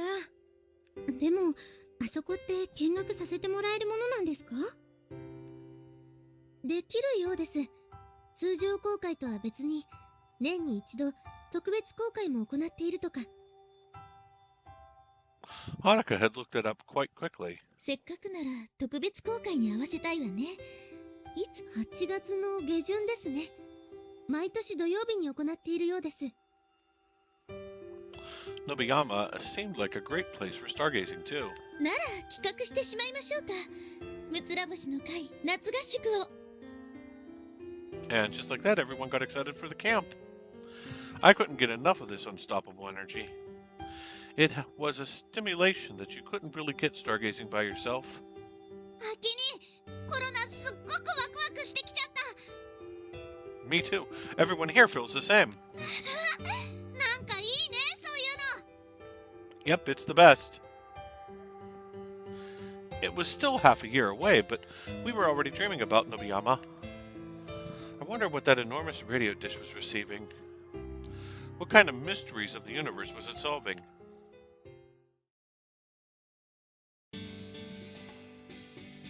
It had been a while since Korona had came to my room. Such diligence, she was studying even after the entrance exams. I couldn't help but feel impressed, and so I opened up my notebook to study as well.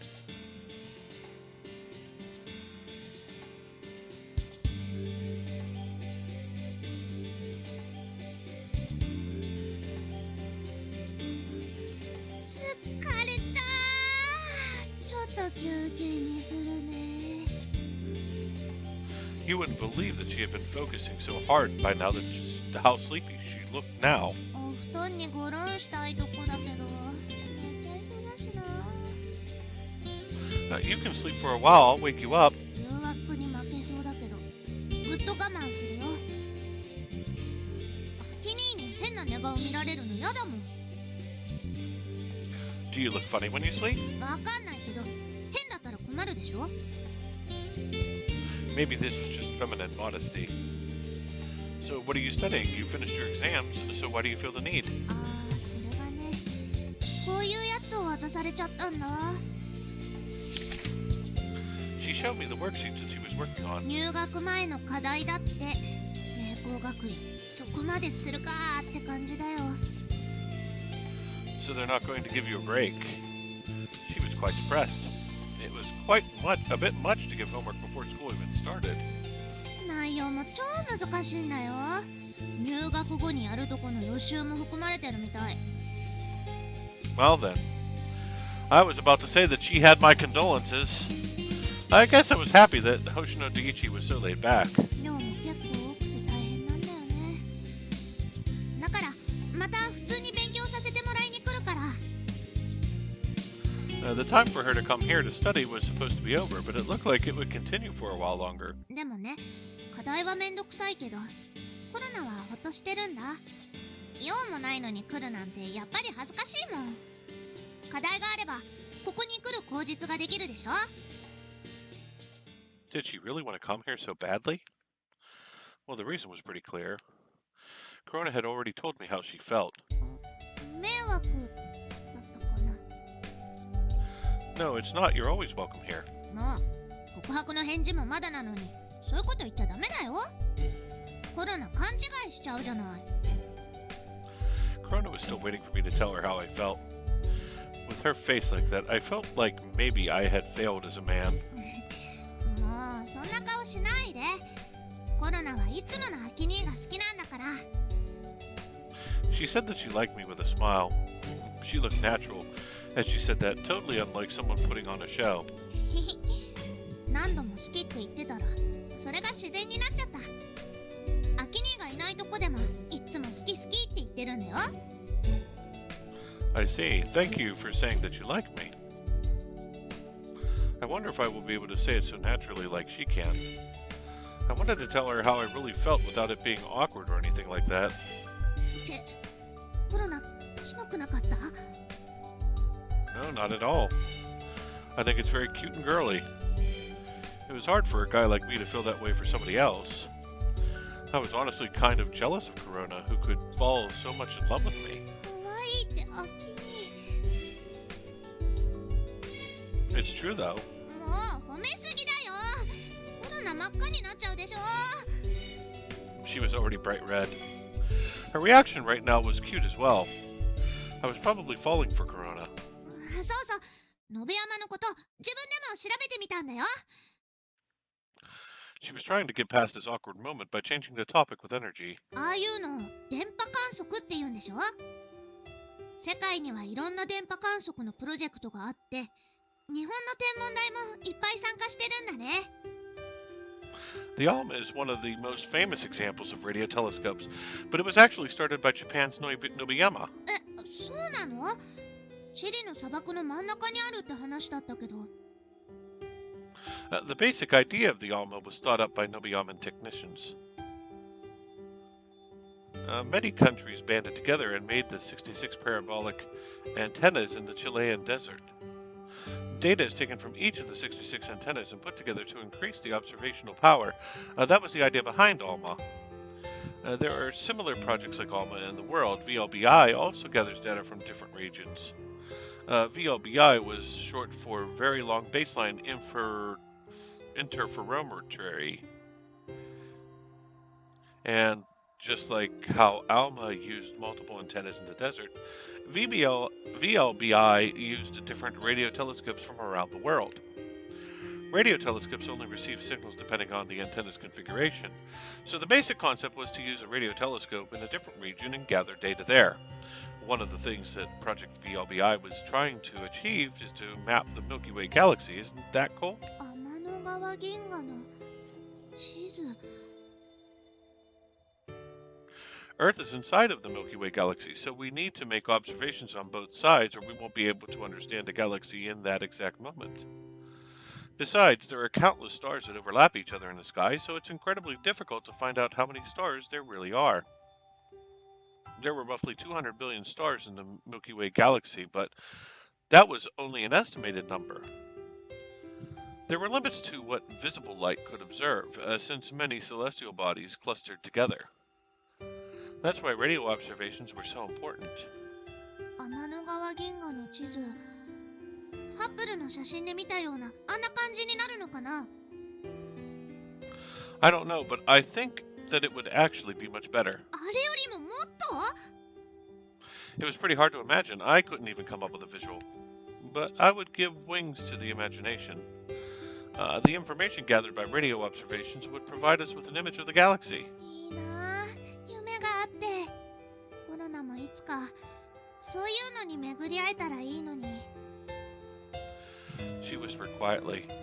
A magnificent dream like mapping the Milky Way galaxy. It's not like everyone had one, but it would be exciting to have such a dream. コロナには夢がないから、ムツラ星のみんなみたいに夢中になれるものがあったらいいのにってずっと思ってた。コロナにはね、みんながいつもキラキラしてて眩しく見えてたんだよ。何かに夢中になって打ち込むのってすごくかっこいいと思うんだ。アキ兄もピカリンも姫ちゃんもさやちゃんですらコロナには眩しかった。どうしてコロナはこうなんだろう。離れたとこから見てる感じでどこか冷めてて。 That might be kind of loneliness that only geniuses could experience. Korona was so brilliant that she probably never really went through such hardship. She could easily clear what were big hurdles for other people. Maybe that's why she was unable to continue chasing a dream. 天文はね、いいきっかけかなって思ったんだ。コロナは面白そうだと思ったし、まだまだ知らないことばっかりだったから。周りにいるのはみんな年長者で、その後を追いかけるのは本当に楽しかったんだ。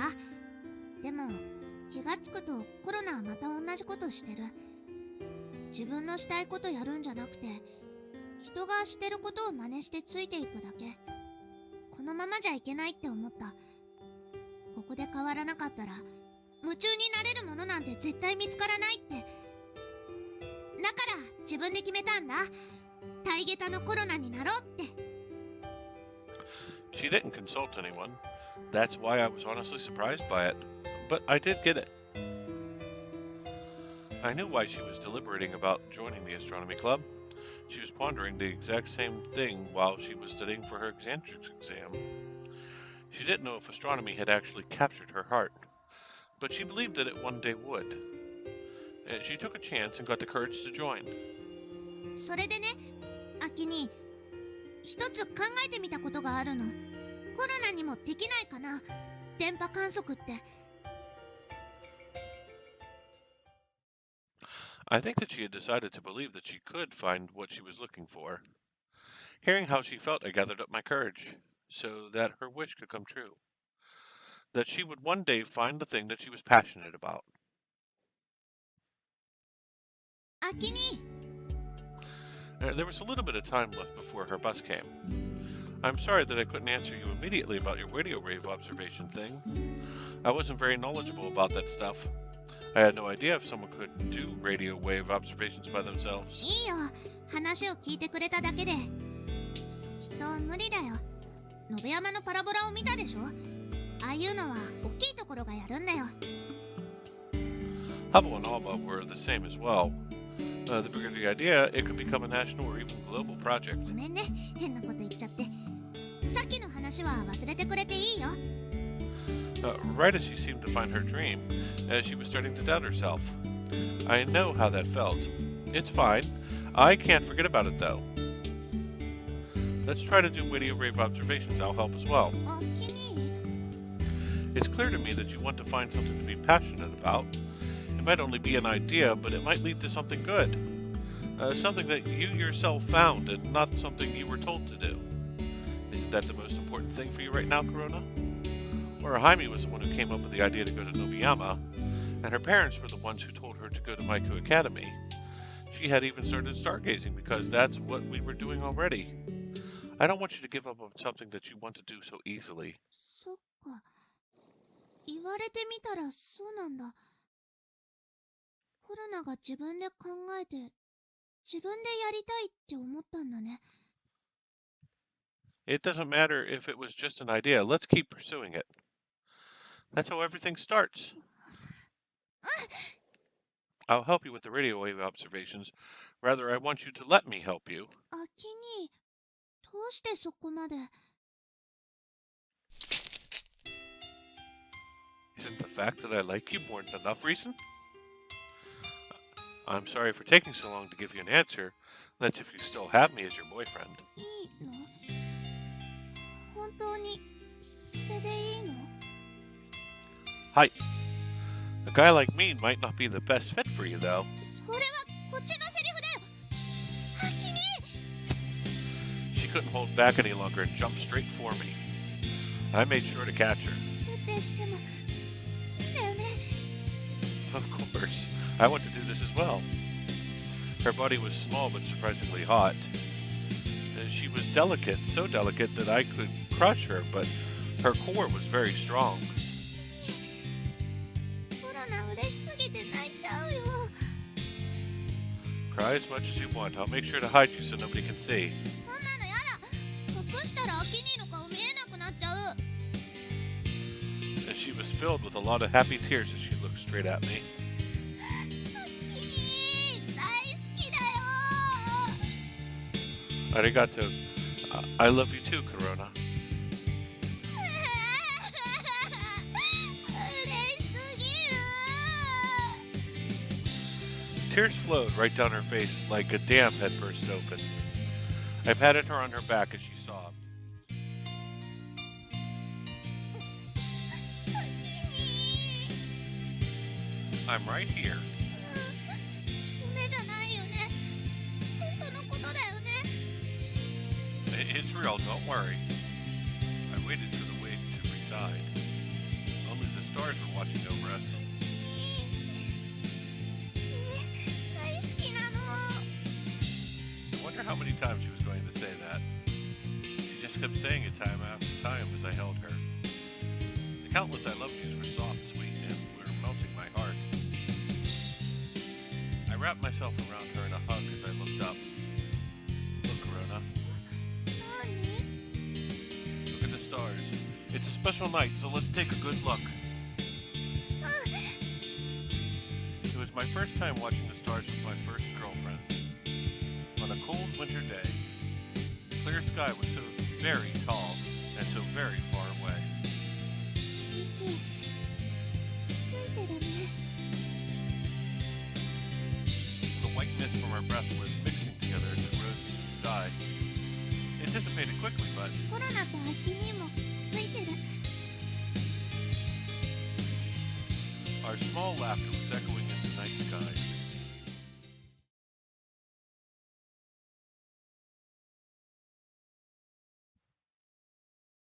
ほら、秋にここ見て。 And I believe that we should call it quits there. At this point in time, the thing that Korona has been yearning for all her long years has come to pass. She has not only confessed to Aki, but Aki has confessed back. So I'm sure that we have a lot more to go still. I believe the science angle in this particular project has really yet to start in this particular path. It's really yet to start. It's going to do something with that radio wave observations that they were talking about, and will give us a chance to learn a little bit more of that part, that field of astronomy. So, anyways, like I said, that's the end of this particular video. I am 2@7 of www.nottimcurrystudios.com saying thanks for watching.